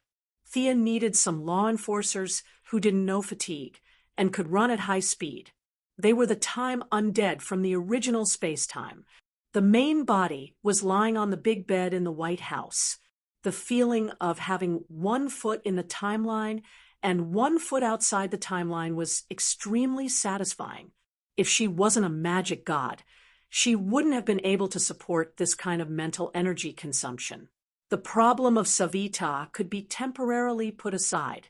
In the future, Savitar would kill heirs west. After that, the explosive Barry would create a group of his own time remnants to push him. In the end, Savitar would be thrown into the power of speed. The plan was completed very well. Barry never expected that one of the time remnants would have a bold idea. This remnant, who had the same memory and ability as Barry, went back to the past and turned himself into Savita. It was similar to Batman, who was blown into time by the Omega Ray, but the result was reversed and became the cause. Sia even felt that this set of theories was something she had explained at the Righteous Alliance meeting. The remnant of time, Barry naturally had this memory, and according to this theory, he had turned himself into Savitar. Then, one day in the future, he would kill heirs, and Barry would create the remnant of time, forming a cycle. This man didn't rob banks, set fires, or subvert governments. Other than killing Black Girl, he was almost harmless. If he didn't steal her things, Thea wouldn't have bothered with him. The time undead must use soul methods. Who else could create such a creature other than her, who occupied the god of soul and also had a foot in the realm of time? However, she was stumped as to how to create a banshee. She had no experience in creating a race. In addition, the reverse lightning's lightning power had been completely used up, so she had to find a new one. Barry had a good discussion with him. You run a few steps while I absorb some of the power of Godspeed. Logically speaking, it was a good choice. But considering that he and Savitar's memories were connected, this good choice became not so good. If it really didn't work, knock him out and extract it from his cells. Thea came up with a bad idea and contacted Caitlin to ask about the current situation of the Lightning Squad. So it's like this. Has Savita officially revealed himself? His actions are really fast. After listening to Caitlin's story, Thea could not help but sigh. That person was really impatient. He had already thrown out the magic box as bait, and was luring the Flash step by step onto the path he had set. Thea knew the details and chose not to show herself. She chose to observe in secret. Savita sent his subordinates to parade around with the magic box and wantonly create superpowered people. Among them, there was a lucky or unlucky person, Air's black devil brother, Wally West. This guy did not know that he would be Savita's spare tire and enter the space of Godspeed as a scapegoat. Now that he had obtained the power of Godspeed, he was so happy that his eyes were not his eyes, and his nose was not his nose. However, the Lightning Squad around him had a gloomy look. His joy had to be buried in the bottom of his heart. He pretended to be worried and discussed with a few people, but he could not suppress the smile on his face. Thea, who was hiding not far away, looked at him with disdain. After that, the process went smoothly. Wally was like an idiot. He went to challenge Savita, but was easily bypassed by the other side and was thrown into the space of Godspeed as a scapegoat. Savita, or Barry Allen's remnant of time, was free. Snatching the magic box at the end of time was the first step. Walking out of the space of Godspeed was the second step. Killing heirs in this time and space was the third step. After these 3 steps were completed, the cycle was formed. He was no longer a remnant of time, but the real Savita. Thea looked on coldly as Wally was sucked into the space of Godspeed. Whether he would become a superhero or not, the current predicament was a lesson. She was too lazy to save a smug black devil. Not only did she not save him, she also hid in the surroundings and absorbed a lot of the overflowing Godspeed. Wally's Godspeed was exactly the same as Savita's. They were both absorbed by Thea and stored in a new box. She was going to give it to the Golden Vanguard when she returned. The problem of Godspeed was solved. The matter of the time undead was still unclear. She had a premonition that there would be a harvest in the next 2 days in Central City. Sure enough, his brother-in-law was caught by the enemy and thrown into the space of Godspeed. This made Barry feel terrible. He thought that it was caused by his own lack of ability. Thea hid in the dark and watched. Suddenly, she found that the siren was calling her. After thinking about it, she left a message for Caitlin to inform her at any time. She turned around and went to the Soul Trading House. What's the matter? It must be a big matter for the demigod Banshee to pay attention to it. Master, a woman with a deep obsession has entered the trading house. The Banshee said very respectfully. Thea saw the Banshee's serious look. Her interest was also piqued. She indicated that she should go and take a look. Both of them used invisibility magic and came to a small town in North Carolina. Other than the flagship store in Hollywood, their sole trading houses were basically in some small cities. Thea saw the person seeking to trade this time. She was a white woman in her 30s. She was wearing sunglasses and a hat. It seemed that she did not want people to see her true face. Judging from the exposed skin, this woman was not ugly. Honorable guest, we have a lot of wealth and knowledge here, but you don't want them all. I have to say it's a pity, a Banshee who looked like a siren said pretentiously. It was the young woman's first time entering such a strange place. It would be a lie if she said that she was not afraid. However, when she thought of the great price she had paid to find this place, she still mustered up the courage to ask. I have already made my request. I will pay whatever price you want me to pay. I'm so tired, so tired. I just want people to value me, to value my perfect research results. The Mercury Laboratory can't give me that, nor can the Quinn Corporation. Only here can I have everything I've been dreaming of. The young woman was panting heavily. At first, she spoke gently, but later on, she became angrier and angrier. Thea, who was watching from the side, was stunned. After so long, this woman is my employee? Chapter 789. Was this young woman a member of the Mercury Laboratory? Thea had an impression of Mercury Laboratory. It was a powerful R&D organization that was not inferior to Reverse Lightning's cutting-edge technology laboratory. The laboratory was indeed under her name, but she had millions of employees all over the world, so she did not know this woman. As the store manager, the Banshee knew that her boss and her boss were secretly observing her. She asked the question again cunningly. Dear customer, if you want to attract attention and pursue an extreme, you need super speed? Is that right? The Banshee asked. The woman's voice trembled. That's right, extreme speed, the fastest speed. Afraid that she would be deceived by the employee, the woman was very cautious. She said word by word, I want the fastest speed. Don't try to fool me with the super speed of a normal mutant. I'm also a researcher. I can judge the details myself. In fact, she was just using words to pave the way. If the trading house could not meet her requirements, she felt that she could choose not to pay the price. This woman is a little cunning, Thea and Siren whispered. Do you need me to teach her an unforgettable lesson?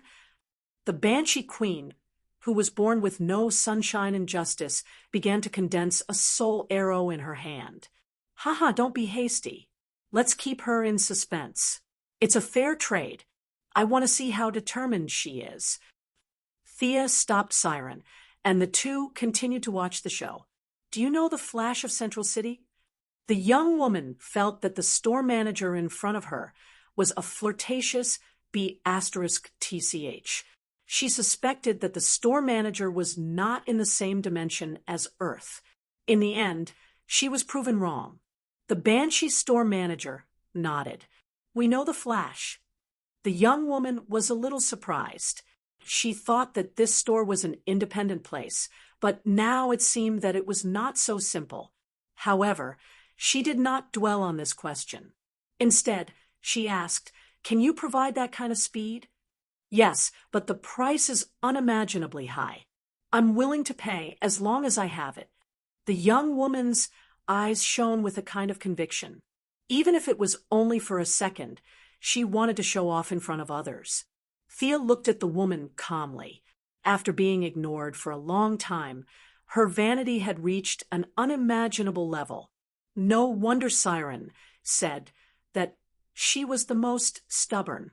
After her glory days, she was destined to embark on a different path. She was the person he needed to find. Thea raised her hand and performed a partial time stop, slowing down the young woman's consciousness by 1,000 times. I'll be back soon. After saying that, Thea returned to Central City.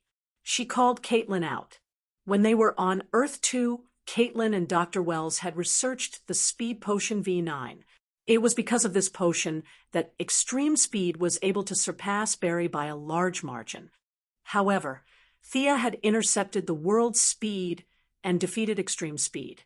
The two speed potions that were originally created had been kept in Caitlin's hands. Knowing her intentions, Caitlin hurriedly made 5 bottles and gave them to Thea, including the 2 bottles she already had. After returning to North Carolina, Thea had to package the potion slightly. Test tubes and solutions looked like technological products, which was not conducive to the mysterious atmosphere of the room of everything. She removed the modern elements and took out a tree heart from the tree outside.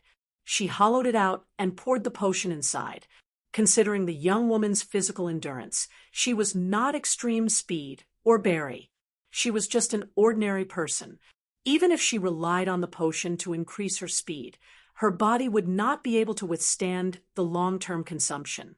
She made 3 bottles of the tree heart version of the potion and gave them to the Banshee shop manager. With a snap of her fingers, Thea canceled the partial time stop. The young woman's consciousness was still in the conversational stage. She continued to ask with uncertainty, Can you let me have that kind of speed? The Banshee shop manager knew that the boss of the Banshee shop manager valued this woman very much. She restrained her attitude and answered seriously, Yes, absolutely. But your body can't withstand that kind of speed. If you use it, we're afraid that you... The young woman interrupted her. I'm a scientist. I know the consequences. I just want to know, what is the price to pay for that kind of speed? Your soul. After your death, your soul will enter my master's country and will serve him for a very long time. The Banshee shop manager said eerily. The young woman was skeptical. The scientist part of her did not believe a word. What soul? She must be lying. But if the other party could really use the speed of the Flash, she felt that the other party was not bluffing. She was both skeptical and expectant. That was how she felt at the moment. After a little hesitation, she thought of the legend that a third-tier Hollywood star suddenly awakened an incredible talent overnight. Her thoughts became firm again. No matter if it's true or not, this is my choice. Come on, Seeing that she had made up her mind, the shop manager took out 3 fist-sized tree hearts and put them on the table. Such a fantastical design really surprised the young woman a little. Did the Flash also use this thing to obtain his superpowers? Drink the liquid inside, and you will gain super speed. It will be comparable to the Flash's speed. The young woman picked it up and looked at both sides. The design was quite human-like. There was a gap at the side of the tree heart. When one wanted to drink it, one could just tilt one's neck and fall down. Shaking it, there seemed to be the sound of water. Looking through the gap, one could vaguely see that there was a blue liquid inside. It will take effect for about 3 seconds. Is there anything else you need? Actually, it only took a second for the intravenous injection to take effect. Thea's oral version was slower, but the effect was the same. Keeping the 3 strange tree hearts, the young woman left the shop without looking back. That night, at a charity banquet in Central City, the young woman named Eliza Harmon finally took her first step. Under the watchful eyes of the crowd, she transformed into a yellow bolt of lightning and stole everyone's wallets. Using the codename Ballistic, she committed several crimes consecutively. The entire city was spreading the news that the Flash had finally turned bad. Hearing the news, Barry hurriedly chased after her. A pirated version of her super speed was definitely not as good as her own son. Harmon fell behind by a large margin. The woman was ruthless and drank another bottle of reagent. Only then did the two of them catch up. Barry's words did not dispel her obsession. Instead, it made her walk to the edge of being more radical. Miss Ballistic chose to drink the 3rd bottle of reagent. At the crucial moment, Thea could not bear to see her turn into ashes. With a flick of her finger, she knocked away the magical bottle in her hand. Miss Ballistic clearly recognized her. She glared at her and wanted to scold her. "Let's stop here." Thea pointed her finger in the air. Miss Ballistic, whose body was already on the verge of collapse, had no strength to fight back and was knocked unconscious. "Barry, this fellow seems to have obtained her super speed through magic. Leave it to me to investigate." Barry had a basket of matters to deal with. He had to beat up Savitar and rescue his brother-in-law. He really did not have the mind to care about this extreme speed that appeared out of nowhere. However, when he saw Thea, he recalled the matter of dealing with extreme speed. Can the method of collecting super speed be used last time? Thea very honestly communicated with the will of the world and shook her head. "Sorry, the will of the world ignored my request. This is different from Earth 2. Our world did not encounter any danger, so it will not participate in the struggle. Unfortunately, the method from last time cannot be used." Barry was helpless. He asked about Batman and learned that there was no clue. He sighed and waved goodbye to her. Chapter 790. After separating from Barry, Thea dragged the unconscious woman to a house. Yep, the properties under her name were all over the world. She looked at the woman without saying a word. This Miss Ballistic didn't have any potential to be a hero. Once she obtained superpowers, she robbed the rich. It could be explained as robbing the rich to help the poor. However, she then went on to rob the Mercury Laboratory and the Midtown Police Station. This was definitely revenge. If she wasn't a woman, Thea would just hide and watch her turn into ashes. The other party's consciousness was still immersed in the high-speed running state. Thea examined her for a moment and helped her stabilize her soul. Miss Ballistic slowly woke up. "It's you." From her tone, she still remembered what happened. "Looks like you know me. That's good. You were in danger before if you drank this." Thea shook the tree heart potion. "You would have turned into ashes because your speed exceeded the limits of your body." "I'm happy. When did you rich people pay attention to the lives of ordinary people like us? You enjoy everyone's cheers. You're the chosen one, a superhero, and the world's love. What do you know? Humph. Miss Ballistic bared her fangs and brandished her claws, as if she wanted to eat her. Miss Eliza Harmon, I've seen your income and expenditure records. In the Mercury Laboratory, there are currently 29 ongoing research projects. As the person in charge of one of the projects, your annual salary is $750,000 US. After the laboratory was under my name, everyone's annual salary was raised by 10% to 3%. Your income doesn't seem to be at the bottom, right? Thea snorted. You can't even find the right point to criticize. Miss Ballistic was indeed speechless. She was tongue-tied and didn't know what to say. Thea continued. Do you know how much an intern in the Mercury Laboratory earns? I'm afraid you don't even care. It's less than 3% of your salary. What right do you have to say that you're at the bottom? Tell me.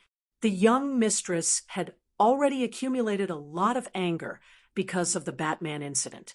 Now that she slammed the table and glared at her, Miss Ballistic, who used to be a researcher, was immediately intimidated. She didn't dare to talk about the bottom and top anymore. Thea pointed at the tree heart potion and asked, Tell me, where did you get this? Miss Ballistic didn't dare to hide anything. She recounted everything from the rumor that she would grant any request to the actual search and the final transaction. Thea frowned, as if she had no idea what was going on. There's such a magic. Now that she had calmed down, Miss Ballistic's cautious nature as a researcher reared its ugly head. They want to take away my soul. Will I die? Would they be enslaved forever? I don't want to die yet. Her voice was very soft when she said the last sentence. Thea tapped her fingers on the table with an ugly expression. This is too weird. You didn't have super speed before. Is it all because of this bottle of potion? Miss Ballistic nodded furiously. I'm afraid you're in trouble. You have to stay away from those people. The question is, where should I hide? The headquarters of the Justice League. Miss Ballistic was about to cry. Thea coughed and finally revealed her foxtail. Miss Harmon, answer my question first. Do you like super speed? Just like the previous level. Of course I do. If not, I'll trade my life for it. Am I stupid? She nodded. How about this? I'll give you a job in the Justice League. You'll be able to avoid those pursuers and run to your heart's content. Now that the matter was related to the Justice League, it immediately became grand. Even if Miss Ballistic hated the heavens and earth, she actually admired the League. She hurriedly asked what the job was. Thea selectively explained the job, from Batman's disappearance to eliminating illegal transmigrators. The legal transmigrators were, of course, the Young Ladies' Council of Time Masters. Yep, that's what the young lady thought. Miss Ballistic was intimidated by the Justice League's reputation and agreed without much hesitation. She naturally had to dress up. Her female appearance could be used normally, but it had to be intimidating when catching transmigrators. Thea made Miss Ballistic a tattered black robe, according to Harry Potter's demonic appearance. That's much better. Run a few steps for me to see. Thea said. With a whoosh, she flew out. Her speed was so fast that even the eyes of the main body couldn't catch up to her. Most importantly, she didn't pass through walls like an extreme speed user. Instead, she was in a formless state like the Martian Manhunter. Miss Harmon, from the looks of it, you used too much speed earlier. You'll be fine normally, but once you start running, you'll enter a half-spirit state. You'd better enter the river of time as soon as possible. The longer you delay, the faster your body will transform. Thea said half-truthfully. Miss Ballistic was usually called by her real name, but she could change her name to Time Ghost when she wore her uniform. But now, there was only one high-speed pursuer and a whole bunch of other extreme speed users. She couldn't catch up to them all by herself. Thea remembered that extreme speed had been captured by the time ghost. So where was he now? If extreme speed was in her hands, it would be like adding wings to a tiger. The young mistress injected a strand of pure divine soul power into Miss Ballistic's body. According to her classification, soul power was divided into dead souls and living souls. The dead were all dead souls, and they had a lot of resentment and impurities. The souls traded from the living were all living souls, so they were much purer. What she was injecting now was precisely the power of living souls. Thea was exhausted from injecting such a strand of divine soul power, but it was worth it. Miss Ballistic had used the power of divine speed, and according to the rules, she should have entered the divine speed space to lie dead. Now that Sia had intercepted her, she had been tainted by the divine power of the soul, and her ownership had changed to the time system of her soul wealth. It could be said that she and the divine speed space represented by speed were two different units. Sigh. The young mistress sighed and opened a teleportation gate that led to the vanishing point. She left the rest of the arrangements to her clone. Go on in and complete your mission. With that, she sent Miss Ballistic in. Check your memories. Before Miss Ballistic could even look at this strange place, Sia's doppelganger ordered. The divine soul power didn't just give her some abilities. It also covered her own timeline with Thea's timeline. All the past was based on Thea's timeline. Miss Ballistic, who had already become a demigod, had an indescribable look in her eyes. The timeline stopped in the present. The future was still shrouded in fog, and the past was both clear and blurry. Why are my memories so blurry? Miss Ballistic couldn't tell the difference between the clone and the main body. She thought that Thea had come with her, because there are too many powerhouses in the universe. They walk through time and leave behind traces, but you can't see their true faces. Thea said mysteriously. She had only opened up a portion of the time port's authority. Her words were one reason, and another was to prevent Miss Ballistic from knowing the whole story of her purchase of the medicine. In Thea's view, this was to protect her from being silenced and to ensure that she was in a good mood while working. Bring him over, Thea said meaningfully when she saw that Miss Ballistic had finished accepting the memories on the timeline. Miss Ballistic's eyes flashed with a strange light. A silver-white vortex spun, and a tall man was thrown out. Chapter 791. The characteristics of the vanishing point allowed them to transcend time. Even deities were affected by time. To Thea, this guy was already a person from 2 years ago, but to him, only a second had passed, not even 2 seconds. Mr. Speed, long time no see. Thea smiled brightly when she saw the skin on Speed's face that had been corroded by soul power. Speed's memory was still stuck at the time, when the plains wolves of the Second Wasteland were defeated, and he was racing with Barry Aaron. When he saw the smiling Thea, he didn't care where he was and turned to run. Exerting force with both legs. His legs didn't move. Run again. He couldn't even feel his waist. Thea looked at him calmly. You've been infected by my soul power. How can I let you run before I finish speaking? What do you want to do? Extreme Speed quickly understood the situation he was in and asked calmly, You're very wise. Now you have 2 choices. One is to let my subordinate throw you into the seraphic speed force space, which is this person beside me. Thea pointed at Miss Ballistic. The other is to turn into black lightning and work for me. Mr. Speed, make your choice. Speed kept looking at this strange island from the corner of his eyes. His knowledge far exceeded Miss Ballistic's, and he quickly realized that this place was independent of the timeline. What's the difference between the two? He probed. You want benefits? Sorry, I don't pay you, but I'm much more humane than the seraphic speed force space. If you enter the seraphic speed force space, you'll only become a part of the space.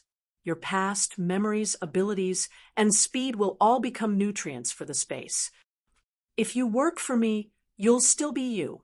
The job is also very simple. You just have to catch some extremely fast people who destroy the timeline. How about it? Very generous, right? Was it to completely erase his consciousness or to work for someone else? He quickly and happily agreed and received a Black Lightning sock puppet account. Thea knew that this guy was still thinking about escaping, but she didn't care. She could sense the subtle changes in the soul. After a few attempts, and realizing that he couldn't escape, Mr. Speed would fall in love with this job of eating, sleeping, and fighting transmigrators. Now Thea understood why Caitlin was able to one-shot Black Lightning in the future battle of Savitar. It wasn't because Caitlin was strong, but because they were all under the same boss. It was all an act.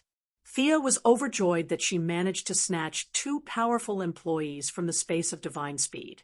Miss Ballistic handed over the Godspeed device specially made for her main body to her clone. Thea's doppelganger saw that she and Extreme Speed had nothing to do, so she grabbed them to help out. One of them was a scientist at the Mercury Laboratory, while the other was a scientific expert who could improve speed potions.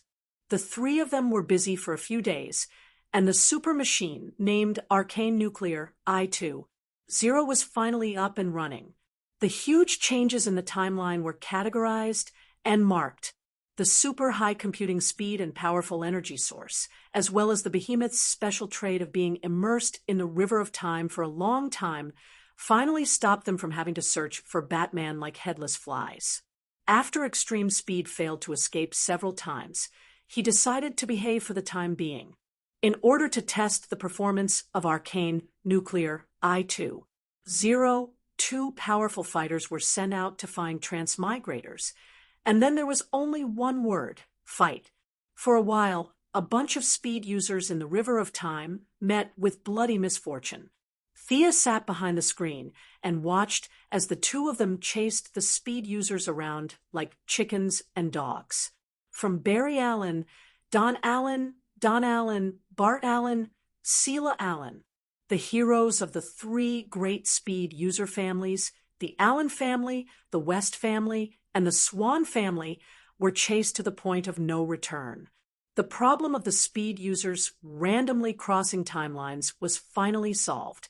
Thea finally had time to look at the results of the Golden Vanguard's training after dealing with the speed users. She was almost pissed off when she saw the results. Classic soldiers. They were genuine soldiers with an average age of 45 and above. They were experts at bragging and chatting, but as for combat, you must be kidding. These people are not good enough. If we throw them into a primitive society, I'm afraid they will starve to death before the time error is corrected. Thea pulled the Golden Vanguard aside and said with some dissatisfaction.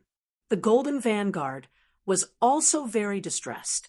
He was a quarterback and had no problem playing football, but it was really difficult for him to train soldiers, especially under the premise that the quality of the soldiers was so poor. Well, let's arm them with high-tech weapons. In the end, he said this after hesitating for a while. Oh, you're willing to provide high-tech weapons. Thea was a little surprised. The Golden Vanguard hurriedly waved his hand. Not me, it's you. They can use the weapons you provide. Thea looked at his serious face and did not know what logic was in it. After thinking about it, she still had to contact the main body. 3 days later, the main body got a lot of weapons and warships and directly atomized them into a package, which was sent to the vanishing point by the Golden Vanguard. They were once again atomized and distributed.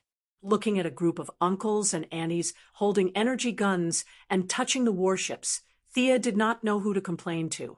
Of course, the equipment was from the Alien Administrative Committee. The warships were copied from the one on the moon of planet Dynamo. Its stealth ability was top-notch, but its combat ability? Let's talk about something else. Not to mention the energy guns. Back then, Thea had wondered why the technological weapons of the Master of Time Council were so weak. Now, the truth was finally revealed. These were all knockoffs made according to the alien weapons, which were not more than 20 years old compared to the current human technology level. I'll leave this to you. I'll go back to Earth. The team was set up. The doppelganger did not explain much and handed the task of searching for Batman and eliminating the time error to the Golden Vanguard.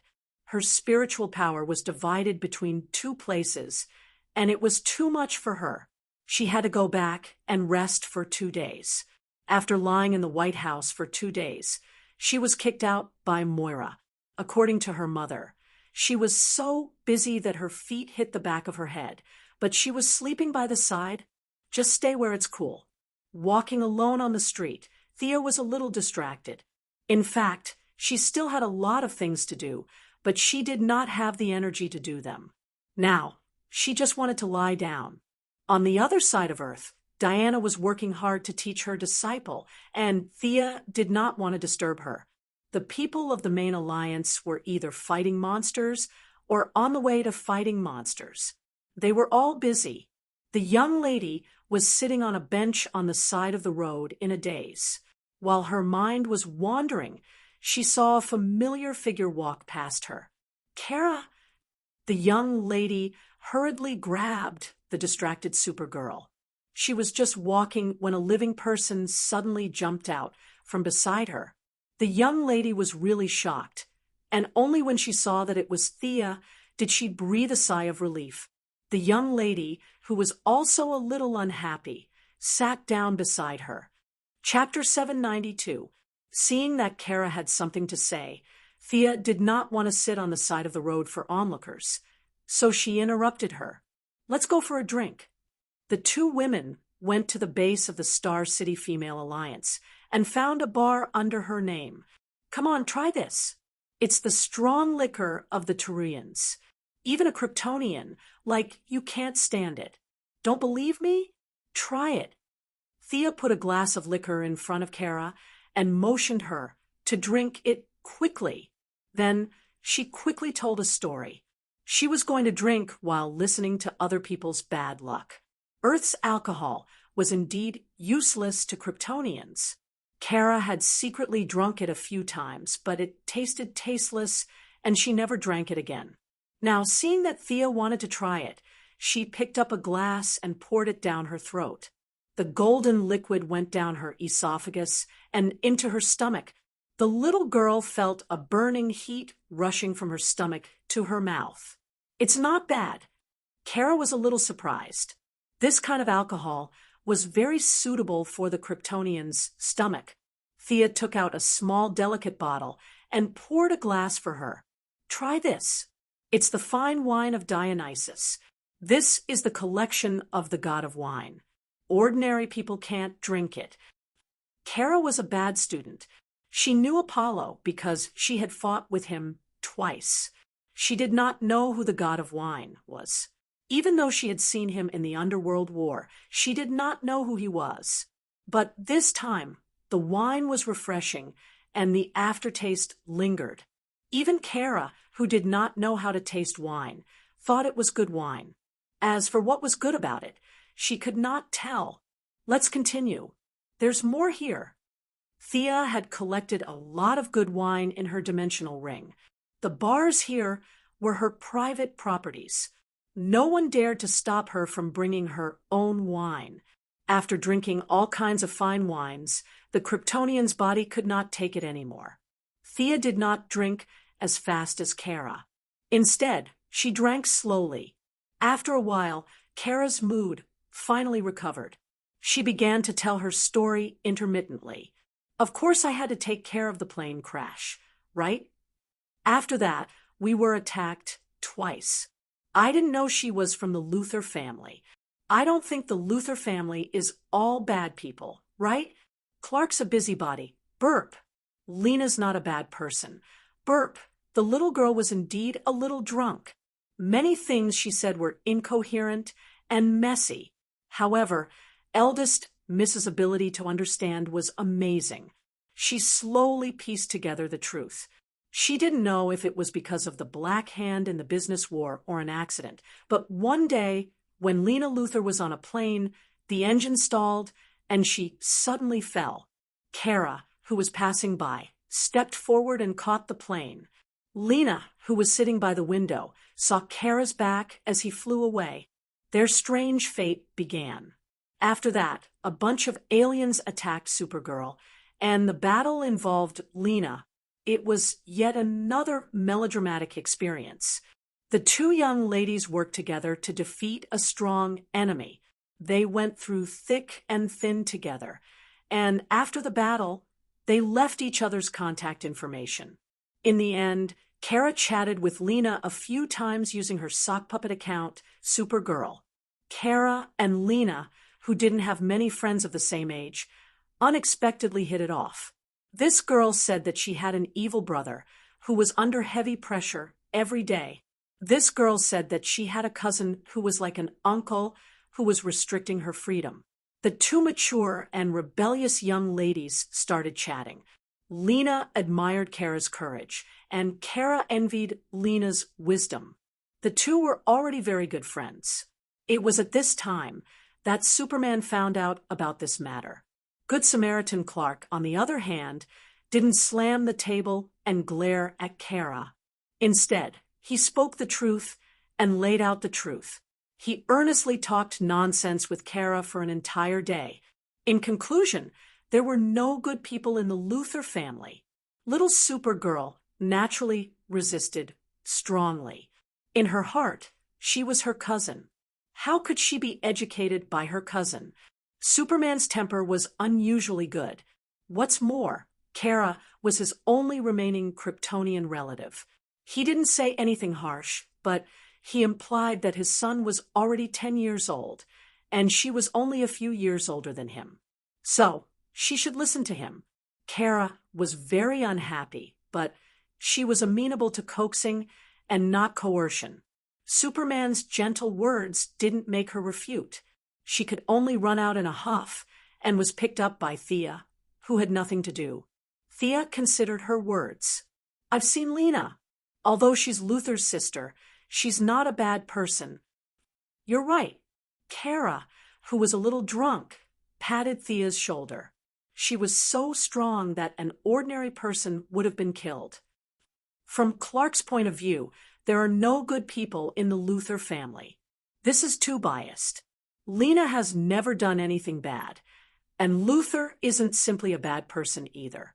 I've dealt with Luthor a few times. Although he's arrogant, vain, and ambitious, he has a bottom line. He's protecting the Earth in his own way. To some extent, he's a bit like Batman. He's worried that the Kryptonians will lose control, so he's deliberately researching countermeasures. In fact, strictly speaking, there's only one bad person in the Luthor family, and that's their mother. She's really bad. Thea had never regarded Luthor as an enemy. He was a charismatic figure. Without her, Superman, and Batman, he would undoubtedly be a leader who would lead mankind to the top. She, who controlled the global resources, knew very well that the Luthor family could be said to be divided into three parts. Lena was still maintaining the old Luthor group, which showed signs of revitalization in her hands. She was considered a moderate. After Luthor was released from prison, he quickly sorted out his previous contacts. He had developed a set of photovoltaic power equipment in prison and was currently laying the groundwork. He was considered a neutral party. Their mother, Letitia Luthor, was the epitome of menopausal syndrome in Sia's eyes. This old woman had taken over the Cadmus Project and hid underground every day to do all kinds of research. She would do anything to deceive people. She was definitely a radical. However, she didn't have Luthor's wisdom nor Lena's affinity. She was ambitious but not talented. After several years of hard work, she hadn't achieved anything. Thea had been too lazy to pay attention to her. Hearing Thea talk about Luthor and Lena's mother, Kara resonated. Yes, this woman is too bad. Don't worry about Clark. Trust your own judgment. If you think Lena is a good person, It's not a big deal to be friends with her. Don't worry about Clark. He's just scared of Luther. Coward. Kara, the younger cousin, scolded her older cousin in disdain. Thea also drank a lot.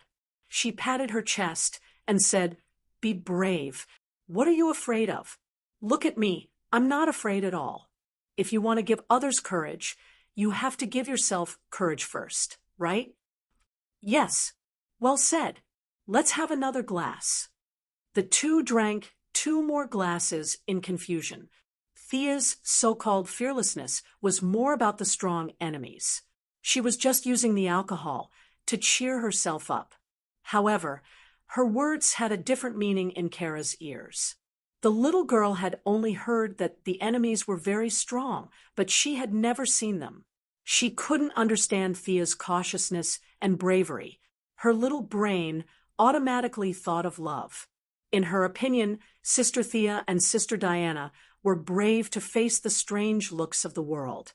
Compared to her own depression after being scolded by her older cousin, they deserved to be called warriors. Sia was like an understanding elder sister. She started talking nonsense again.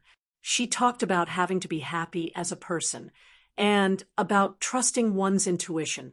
She talked a lot. Her mental power had been dragged down by the river of time.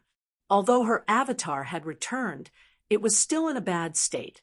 When she felt that she had drunk enough and heard the story, she found a place to sleep.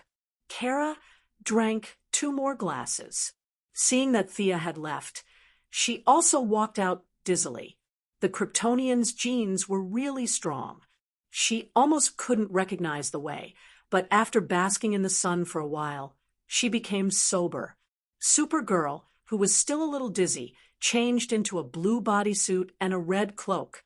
She found the right direction and flew towards Nakanil City. She wanted to find Lena and clarify things.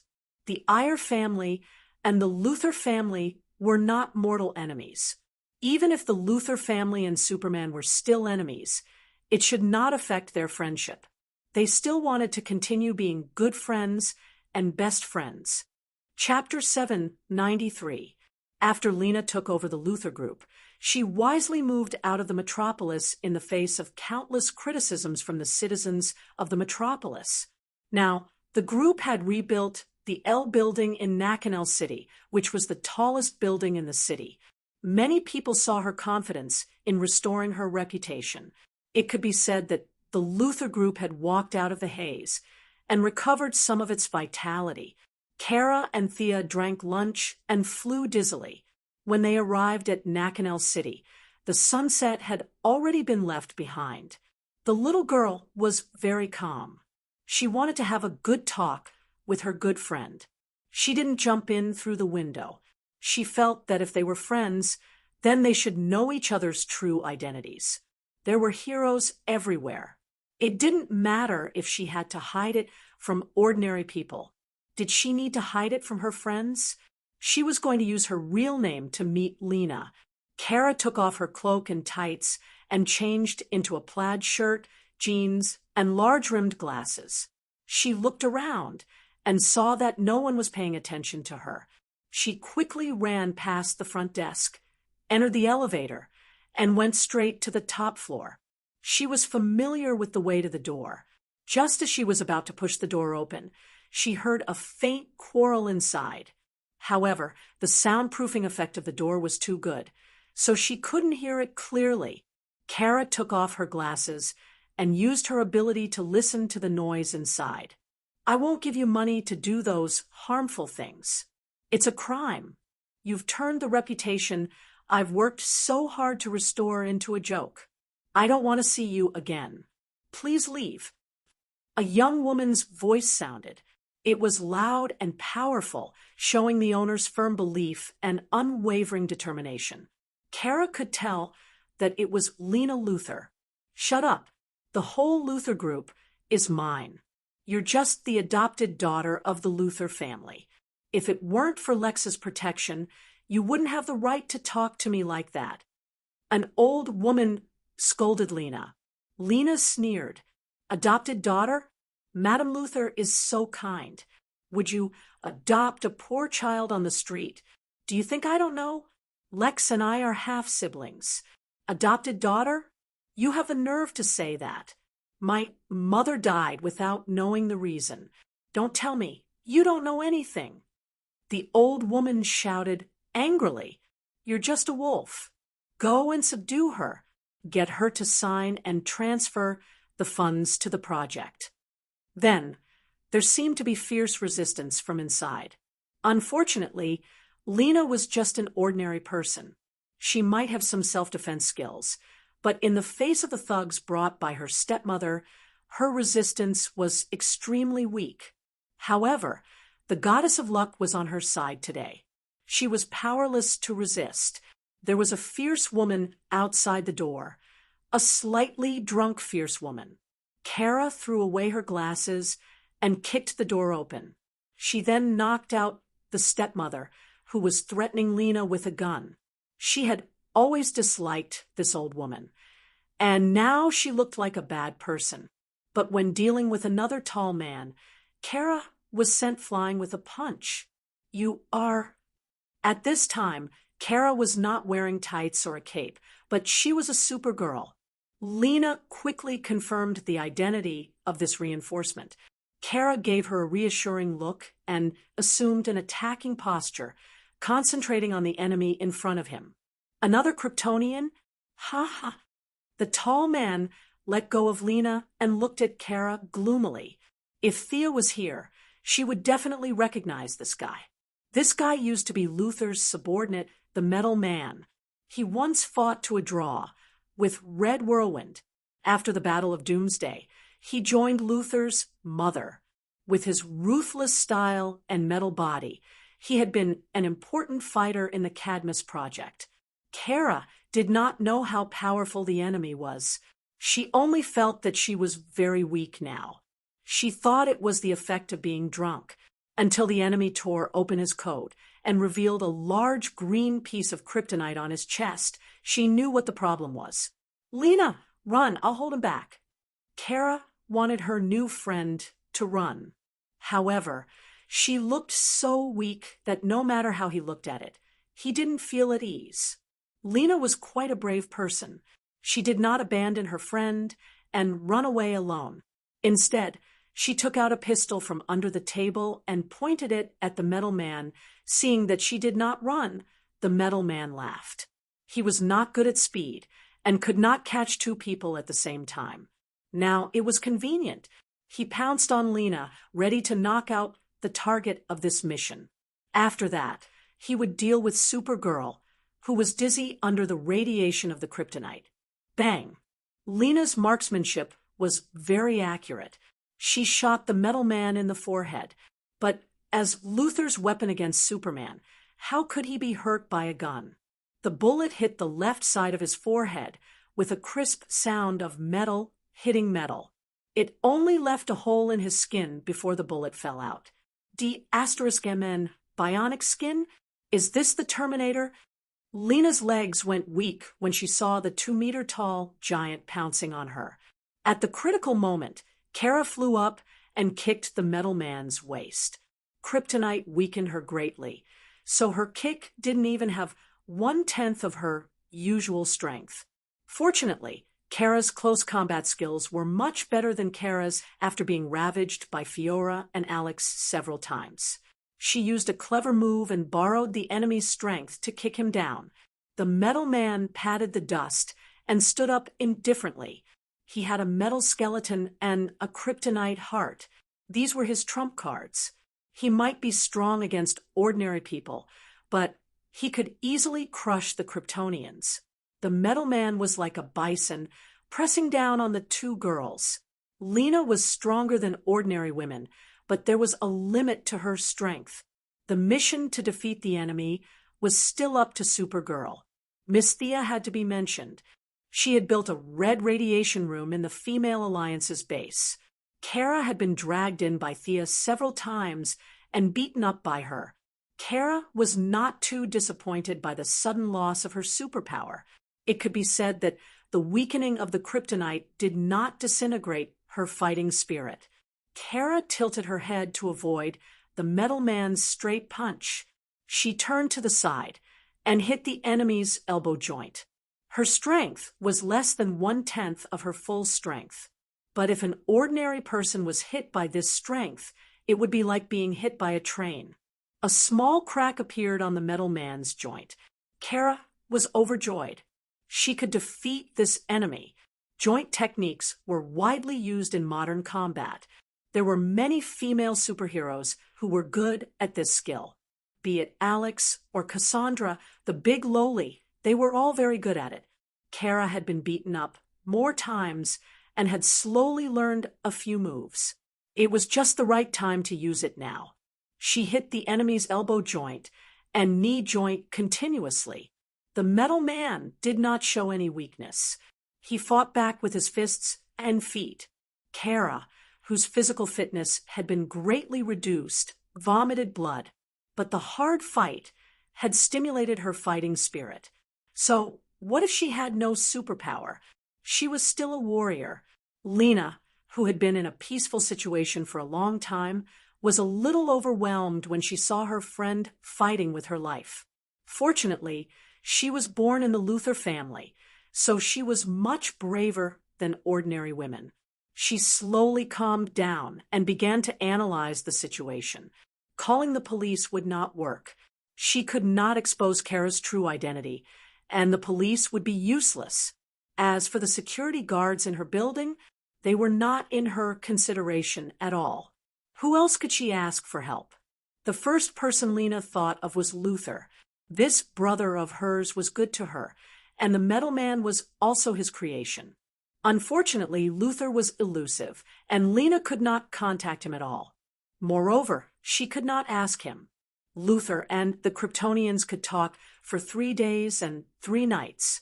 How could she ask him to help the Kryptonians defeat the metal man? It was unrealistic. Chapter 794. It seemed that she could only rely on herself. She could see that kryptonite was weakening Kara more and more. At first, he had been able to exert more than 10% of his strength, but now he was less than 5%. Lena stared at the metal man's body thoughtfully. Metal skeleton, right? Let's see how much the electromagnetic field can affect you. She quickly took out a hexagonal metal device from the drawer. It was a small magnetic controller. Many of the technologies in it were the same as those used by Thea's skateboard. Later, it was simplified and sold to Luther Group as a patent. Luther Group quickly carried out research and completed various tests. Maglev cars were successfully introduced into the market. The device was kept in her office as a souvenir. Lena carefully avoided the metal man's sight and set up a fulcrum point in each of the 3 corners of the room. She then winked at Kara and pressed the switch. The electromagnetic field began to spread in the room. At first, the metal man did not feel anything. After 20 seconds, he realized that his limbs were sluggish. He wanted to escape, but Kara blocked him. When the electromagnetic field was turned on to the maximum, the metal man could not control his body at all. Kara knocked the metal man out like a dead dog. Lena hurriedly turned off the electromagnetic device. The 2 girls breathed a sigh of relief. The kryptonite in the metal man's chest could not be removed. If it was removed, he would die. However, they could not ignore this huge threat. Lena was indeed Luther's sister. She took out various high-tech devices and tested them.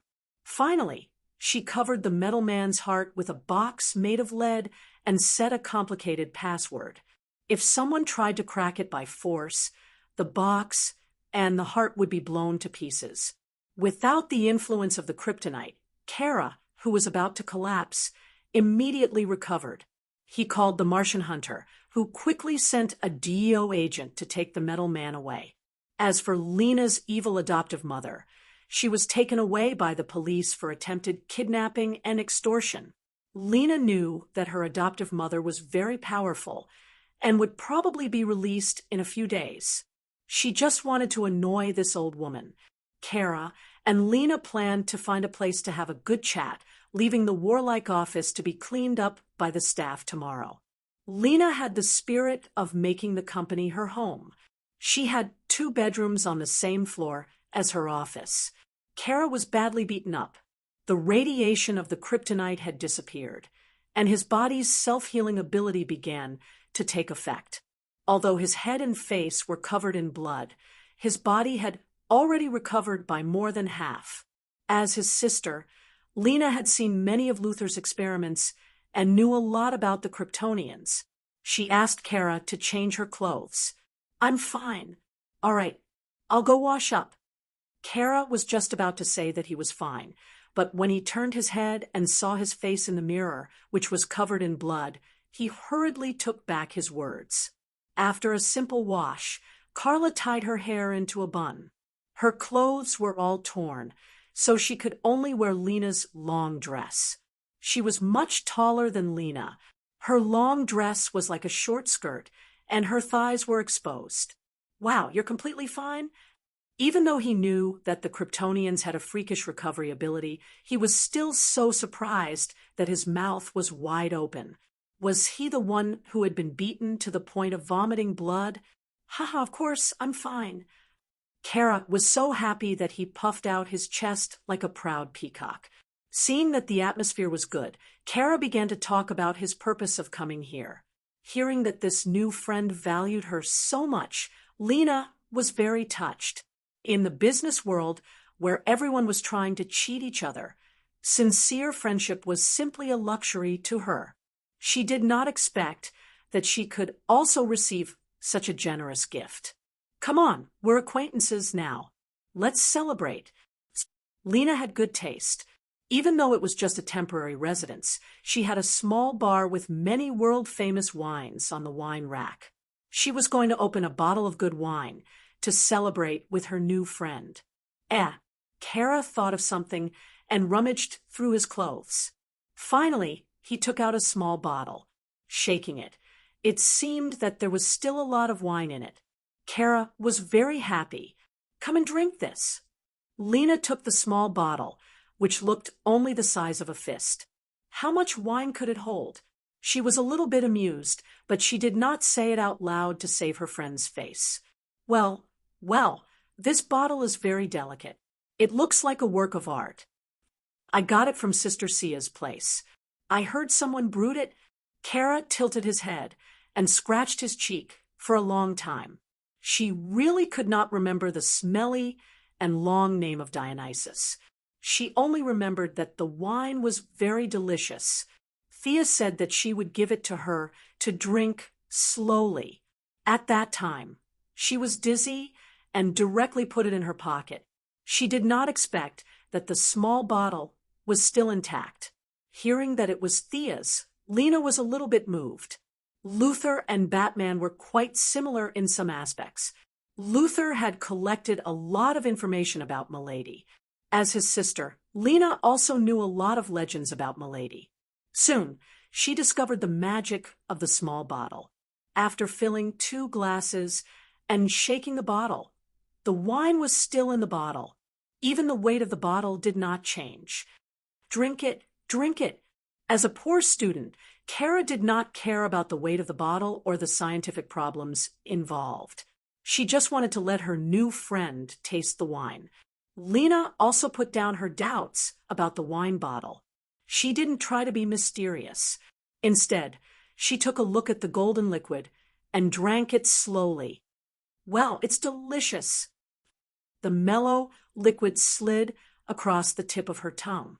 This was a kind of wine that quietly warmed the blood. Lena was sure that she had never drunk such good wine. "Come, let's celebrate today's victory." Kara also drank a glass. The 2 of them drank 1 glass after another. At this moment, the enmity between the Iyer family and the Luther family was thrown to the back of their minds. The dispute between Earthlings and aliens was no longer the main point. They were just 2 young girls under tremendous pressure. How dare he control me? Who does he think he is? I must teach him a lesson next time. Kara had drunk too much. The wine of Dionysus was famous for its lasting effect on Mount Olympus. If she fell asleep like Thea after drinking it, it would be fine. Unfortunately, Kara had a big fight with the metal men first. When her blood was boiling, she drank a second round. At this time, she was a little out of control and spoke incoherently.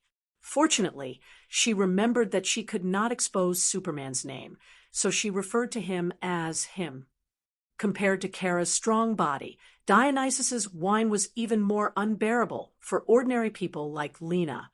She was known for her calmness and wisdom. At this time, she had forgotten her surname.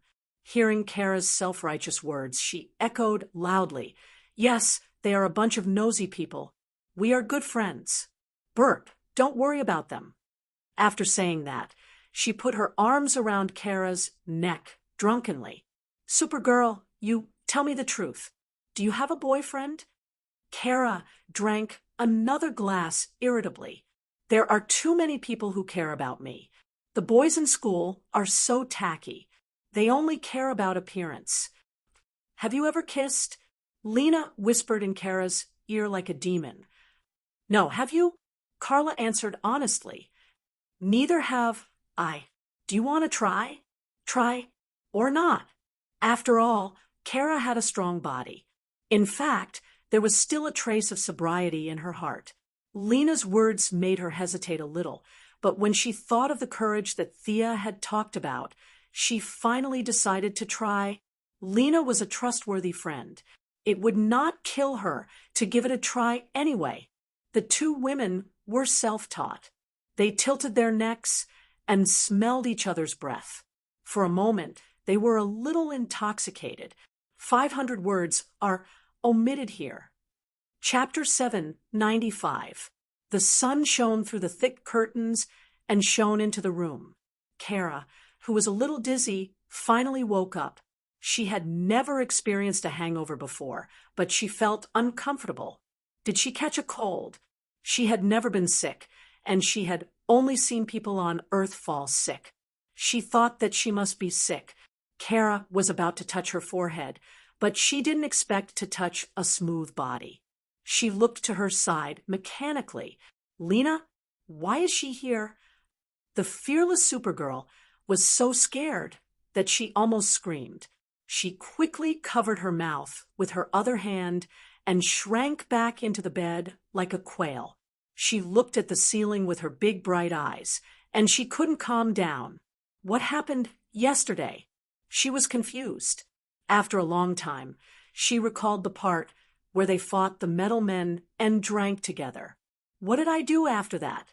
She seemed to have asked Lena if there was any secret to becoming bigger.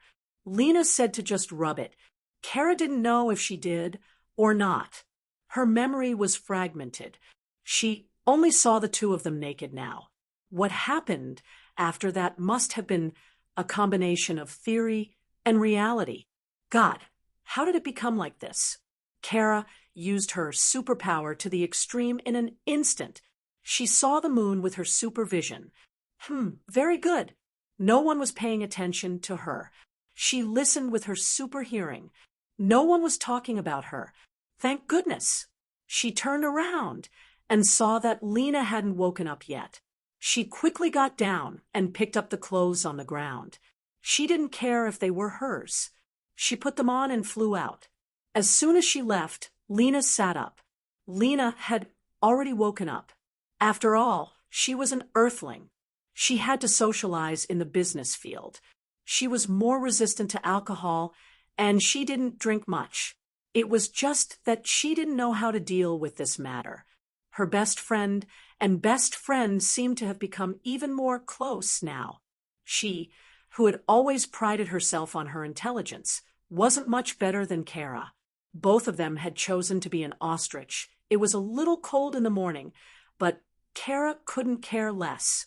She ran home as fast as she could and poured herself a glass of water. She needed to calm down. Cold water poured into her stomach. She felt that she had finally regained some ability to think. Her friendship with Lena seemed to have developed too quickly. How should she deal with this relationship in the future? She was originally a very simple girl, but now she was completely in a mess. Just when she was at a loss, she noticed that her sister, Alex, wasn't there. The two sisters shared an apartment, so there was no reason that Alex didn't notice her rushing in. Where was she? When Kara was wondering if something had happened to her sister, she saw Alex sneaking into the room with a pair of big sunglasses. You're up so early. Seeing Kara standing at the door, Alex's face was filled with embarrassment. Carla was simple, not stupid. She looked at her sister suspiciously. What do you mean? You didn't come home last night? Alex didn't notice the change in her expression. She was completely immersed in her own affairs. After a long time, she seemed to have made up her mind and sat on the sofa. Kara, I want to talk to you about something. She hesitated, not knowing where to start. Kara's attention was diverted by her sister's safety. She temporarily put aside the matter between her and Lena, preparing to solve her sister's problem first. No, she felt that she could deal with any enemy. She needed a battle, a blood-boiling battle. Kara, do you remember that I had a good friend in high school? Alex said slowly. Yes, she was called Jessica or something. Yes, we were very close at the time. I used to stay at her house many times, and I really liked the smell of her house. I thought it was friendship, but now it doesn't seem to be. Alex said, weighing her words. Kara was a little confused, but her strength was that she didn't think about things that she didn't understand. She nodded and signaled Alex to continue. I recently met a police officer, Maggie Sawyer. You've met her too. Kara's little head didn't understand why Alex's topic changed so much. What happened to this police officer named Maggie? Was he dead? Had he gone mad? I was with her last night. The whole time. Alex clenched her teeth and finished the sentence. Then she lowered her head like a criminal waiting to be sentenced. This sentence was a little vague. If Kara had been asked yesterday, she wouldn't have understood. But today, especially when she was also troubled by this question, it took her only a fifth of a second to understand. She relaxed a little. She was so lucky. The troubles of the two sisters happened on the same day. As for hiding it, Kara naturally thought about it. But when she thought of Thea's courage, she felt that since Alex had the courage to talk about it, she should have the courage too. Moreover, it wasn't a heinous thing. In the era when most Kryptonians chose to have test tube babies, it wasn't a big deal. At most, the Al family was a little more traditional. She had to admit that the good traditions of the Kryptonians gave her confidence. Plus, with the previous incident with Thea and Diana, she really didn't think it was a bad or ridiculous thing. She just felt that it was a little difficult to know where to stand when facing Lena. Alex, listen to me. Last night, She roughly told her what happened. Alex was stunned. She never thought that telling her family about her coming out of the closet would bring her such news. She wanted to scold Kara, but she realized that she was in no position to say anything. Do you love her? She's a member of the Luthor family. Kara scratched her hair, looking very distressed. We were just very good friends. I don't know what's going on now. The Danvers sisters were in a daze. Lena spent the whole morning in a daze. She arranged a bunch of tasks for her assistant and chased her out. Lena picked up the phone and was about to find someone to ask about it indirectly. The evil old lady had just been locked up in prison, so she gave up on this option. What about Luthor's brother? Lena thought if she talked to him about it, he would explode. She gave up on this option too. After thinking about it again and again, she called Miss Maisie. As Luthor's former bodyguard, they naturally knew each other and had a good relationship.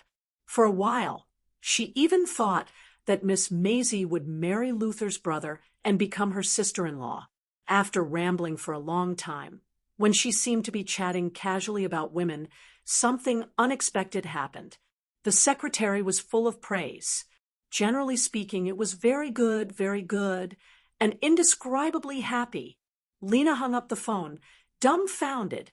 She couldn't help but ask herself, was it really that happy? She thought about what happened last night. Her memory was blurry, but she seemed to be quite happy. There was no burden or pressure at all. She turned on the computer and searched for Supergirl's majestic photo. She touched the screen gently. Her heart was filled with that living person. She was strong, optimistic, and cheerful. Kara had all the qualities she wanted but couldn't have. Lena twirled the pen in her left hand and fell into deep memories. From the first time they met to the few times after that, it was as if there was a thread of fate that connected the two of them. She thought about what happened last night. She felt like she was flying on the clouds. That intoxicating and dreamy experience was still lingering in her mind. That didn't seem too bad. Chapter 796. Lena, who was staring blankly at the computer, heard a tapping sound on the window. She saw Supergirl looking at her with a serious expression. Lena quickly closed the computer. She didn't know if Supergirl had seen her touching the photo. She was nervous and hesitant, but she had been in the business world for many years, and she was much better at handling interpersonal relationships than Supergirl, who only knew how to argue. She opened the window with a strange expression and wanted to ask what was going on. Kara, who came to her window, had mustered up the courage of her life. It took her 30 minutes to fly to the window. Under normal circumstances, this amount of time was enough for her to fly to Mars. Well, I want to talk to you. The little girl's voice was normal at first, but she started to tremble a little. Both of them were preoccupied, so they didn't notice. Let's go to the roof, Lena tried to suggest. Okay, I'll wait for you, Kara said and flew up with a whoosh. Lena was also nervous. She patted her cheeks gently and tried to relax, trying to regain some confidence. Unfortunately, no matter how calm she was still a weakling in the face of this matter. Not everyone could be as calm as Diana and Thea. She ran to the roof as fast as she could. The whistling wind made her a little unstable, but she didn't care at this time. Kara was sitting on the eaves, looking into the distance. The background was lonely and pitiful, like a small injured animal. Lena wanted to call her over, but she swallowed her words after opening her mouth twice. What was there to be afraid of? It's just the eaves. She took a deep breath and walked over with firm steps. Lena was confident that even if she fell, Kara would save her. This had nothing to do with their relationship. It was purely her kind nature. Wow, why are you here? Kara was shocked to see Lena sitting next to her. She was a Kryptonian, so she was not afraid. She would be fine, even if she fell from the moon, let alone this height. But Lena didn't have that ability. If she fell from this height, even her parents wouldn't recognize her. To be honest, Kara was a little touched. She didn't know about love, but she knew that someone cared about her, and her feelings to the extent that they were willing to risk their lives for her. For a moment, words seemed to have lost their meaning. The two sat side by side, enjoying a rare moment of peace. Do you like me? At this moment, Lena, who had the bloodline of the Luthor family, was the more manly one. The two of them sat quietly for a long time before she finally broke the silence. Being rational to a certain extent was madness. Lena, who had always been rational since she was a child, was ready to go crazy today. Chow Nu was shocked by her straightforward question, and her eyes widened. Shouldn't we say something to ease the atmosphere? First, why is it so explosive right from the start? Lena looked at her confused eyes and felt as if her heart had been stabbed by a knife. She loosened her hands, leaned forward, and fell to the ground. Kara's mind was blank, but his body still reacted. He grabbed her arm. "Let go." Lena's tone was very calm. "Don't, Lena, why?" Carla was so anxious that she was about to cry.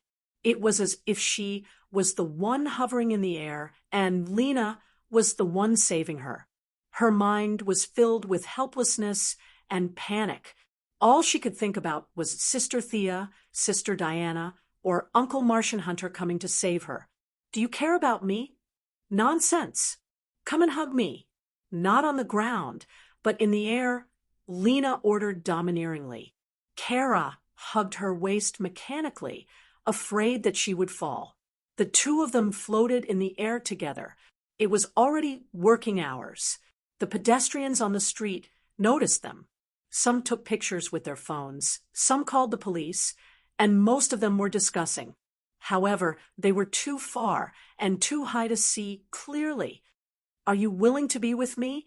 "Kara Danvers." "Sorry, I don't know your Kryptonian name." "Kara Zoair." "Kara Zoair. Are you willing to be with me?" Lena asked domineeringly again. She could see that this guy was a little out of ideas. If there was no one to push him, who knew what would happen in the end? Chow Nu had already noticed the various pedestrians on the street. Without saying anything, she carried Lena and flew into the distance. "This feels so good. Is this how it feels to fly?" Lena trusted Kara. She opened her arms and enjoyed the pleasure of leaving the air behind her. "Say you're willing. Say you're willing. Say it," she said a little coquettishly. "I'm willing. I'm willing." Kara finally said what was in her heart. It was as if a huge rock had been lifted off her shoulders. "Then fly faster. I want to play for the whole day. Faster." The two of them flew across the sky, leaving behind a string of laughter like two happy children. They did not know that there were people watching them from above the clouds. Thea and Superman appeared at the same time. The secretary had reported to her about Lena's unusual behavior 3 minutes ago. After that, Gideon saw the two girls confessing their feelings in the sky through the satellite. Thea was a little confused. Young people were so brave. She felt that she was getting old. She did not know that the courage in her words had played a major role in yesterday's drinking. The secretary had also helped her in time to strengthen Lena's conviction. Perhaps there was also the rebellious mentality of a young girl. In short, there were several factors that led to today's incident. She immediately instructed the secretary to clear all the records and teleport herself over. Superman arrived a little earlier than her. The two of them silently watched Chow Nu and Lena fly away.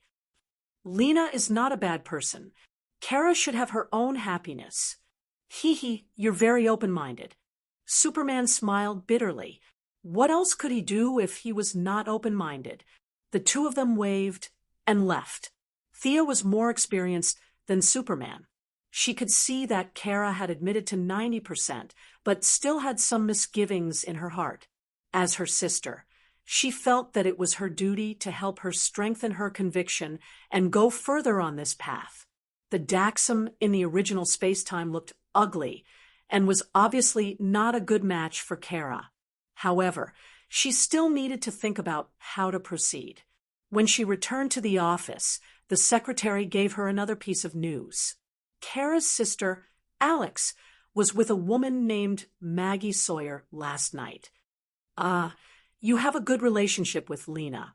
Do you think we can help?" Thea asked the secretary. The secretary pondered for a moment. "I think Lena is not ready. Maybe we need to push her a little. How about this? Let's hold a party and let them put down their burdens." The Missy decided on the plan. She picked up the phone and started to contact everyone. She first called Batwoman, Kate Kane. She was Batman and Bruce's cousin and an old senior in the lesbian circle. She had confessed her sexual orientation 20 years ago and was later expelled from West Point. Now, her lover was Gotham policewoman Renee Montoya, the future second-generation questioner.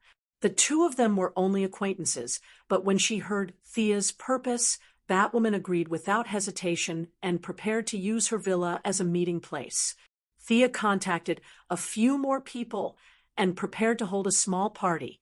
There weren't many people at the party, as the hosts Batwoman and Montoya, she and Diana, the secretary and Poison Ivy, the Danvers sisters, and finally the Sea King's little friends, Yavara and Cassina. Well, a total of 12 people.